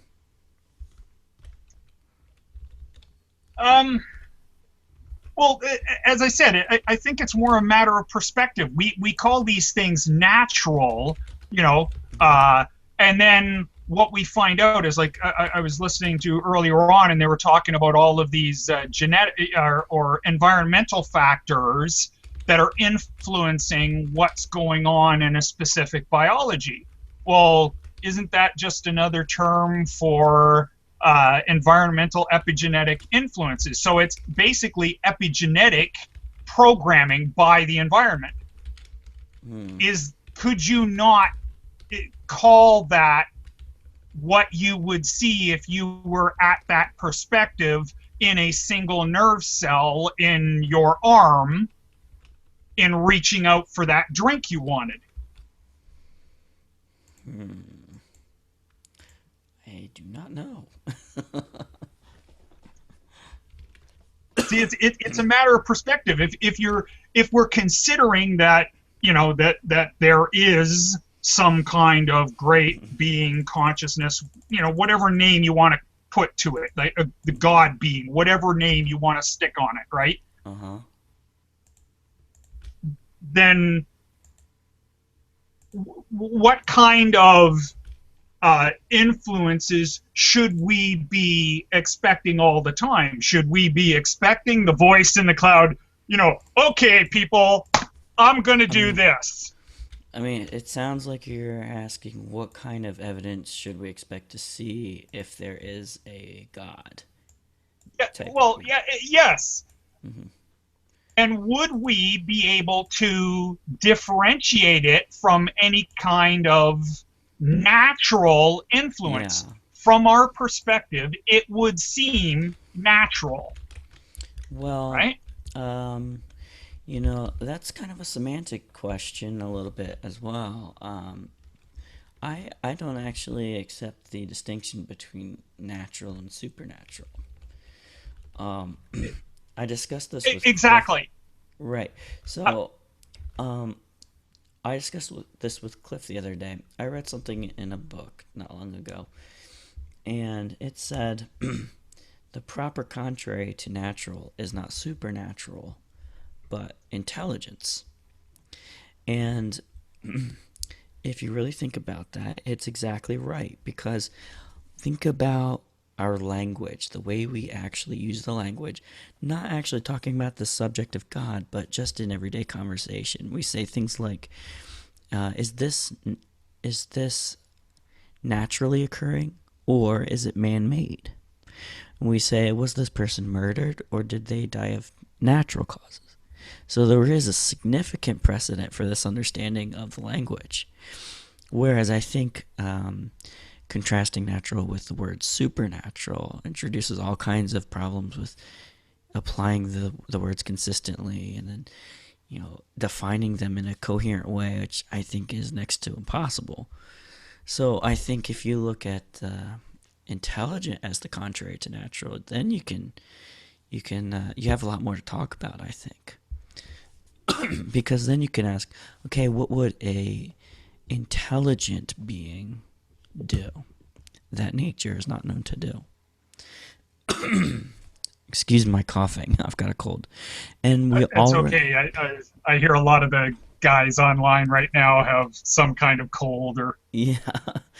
So we already exercised this reasoning in forensic science, in archaeology, just recently.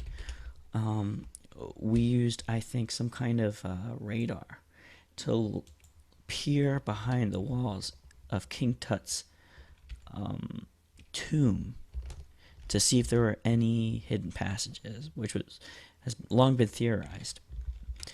And the response or the conclusion of that research was that there's a 90% chance that yes, in fact, there are secret passages back there, just like we've been suspecting. And the basis for this conclusion was the pattern revealed by the radar. I think, again, I don't know the exact technique that they used. I think it was radar. And the pattern, it was like a bunch of straight lines or whatever. So it was something thought to be man-made, not naturally occurring. So there's a precedent for distinguishing between nature and something else. And that something else is always mind. So what we have to do to find evidence for this godlike being is determine what are the qualities of this godlike being. Well, one quality for sure is that it's conscious and it has a mind. So what we can do is look for the effects of mind, the known effects of mind.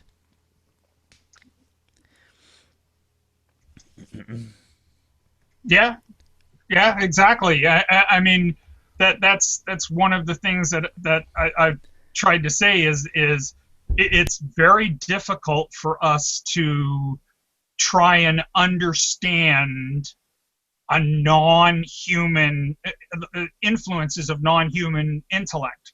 That story I mentioned about finding the blades of grass, right? It's automatically assumed, well, it's just damage from the wind and all of this stuff. And well, no, actually these blades of grass were picked by a bird. They were trimmed into a specific pattern by a bird for doing a specific purpose. Each single one of them was modified to a specific purpose as a tool. Mm-hmm. Well, I mean, you're just describing a situation where you had no frame of reference for the effect that you were observing. And then later on, you had a frame of reference because you observed the effect being produced. It's the perspective. So now, your observation of the cause, which would be the birds, that is now an explanatory resource that's available to you whenever you observe that effect. And we make the same argument when it comes to God. So we know that we would say that God has at least the quality of being conscious and having a mind. And so we do the same thing. We since we are familiar with mind is an explanatory resource for certain effects. So we have to look for those effects where we know that human beings could not have produced it. And one of those areas would be DNA. That's the one I like to talk about a lot. And some people say that they see similar kinds of effects in other areas. But a point that I like to make as well is that the main criticism, probably the number one criticism I hear, is that this is a God of the gaps argument. Well, not at all. It's not structured that way. It's not saying, oh, we don't understand what we're looking at, therefore God did it. Like in your example, if we observed those blades of grass, but we never observed any kind of cause that could do that, and we said, oh, birds did that. Well, that would be bird of the gaps, because we have no frame of reference for understanding that birds did that. But once we observe a cause that's capable of producing that, that cause is an explanatory resource, and it's not a God of the gaps, because you're appealing now to knowledge, not to the absence of information. exactly. As I said, for me, I always think of it as a perspective issue. You know, we don't have the perspective to be able to understand, because we are talking about something, an intelligence capable of designing a supporting structure of universal size, right?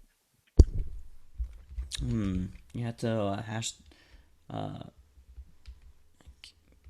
elaborate on that a little bit. Universal size? What do you mean by universal size? Well, you know, if we're talking about a being that, you know, created the universe, or as I more like to, is continuously creating the universe, you know, the consciousness associated with the universal structure that's, you know, there. I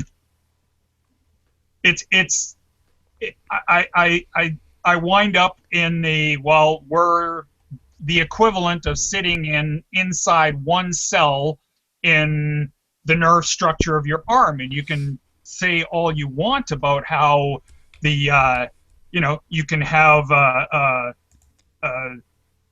you know, that there might be there, you know, there's no God out there, but can you eliminate the possibility that everything that we see as natural are influences from a scale greater than we understand?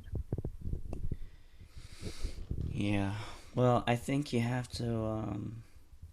I think you'd be stuck trying to draw the line from what you're observing to the God-like entity that you're proposing. It's not enough to say. It's not enough to say it's possible that God's there. You have to have some kind of an evidence for it.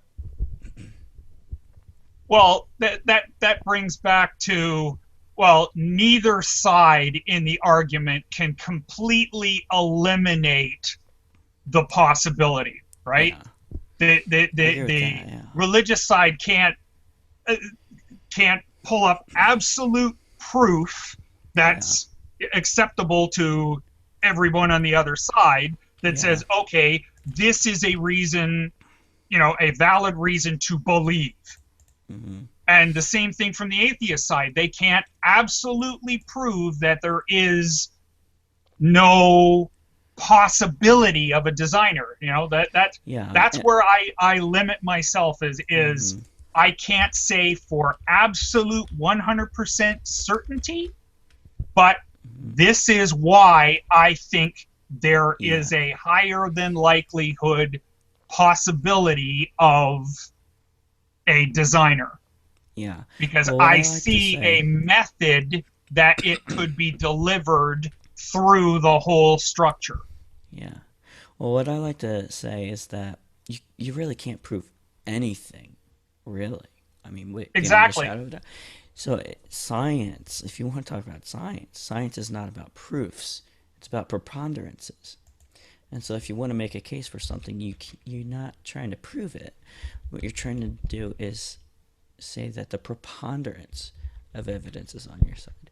So if there is an effect for which you only have a single explanatory resource, well, then you have the preponderance of evidence because you have the only explanatory resource that's available. And so that is how you evaluate preponderances. You see which causes are adequate to explain the effect and which causes are not adequate. And that is how you balance out the preponderance of evidence.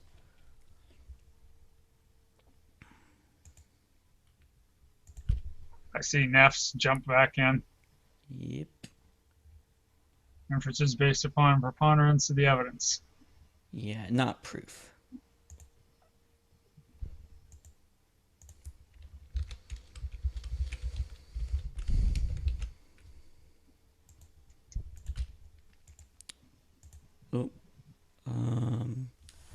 Neff is muted. I don't. Neff, I don't know how to fix that. It's grayed out for me. The option is grayed out.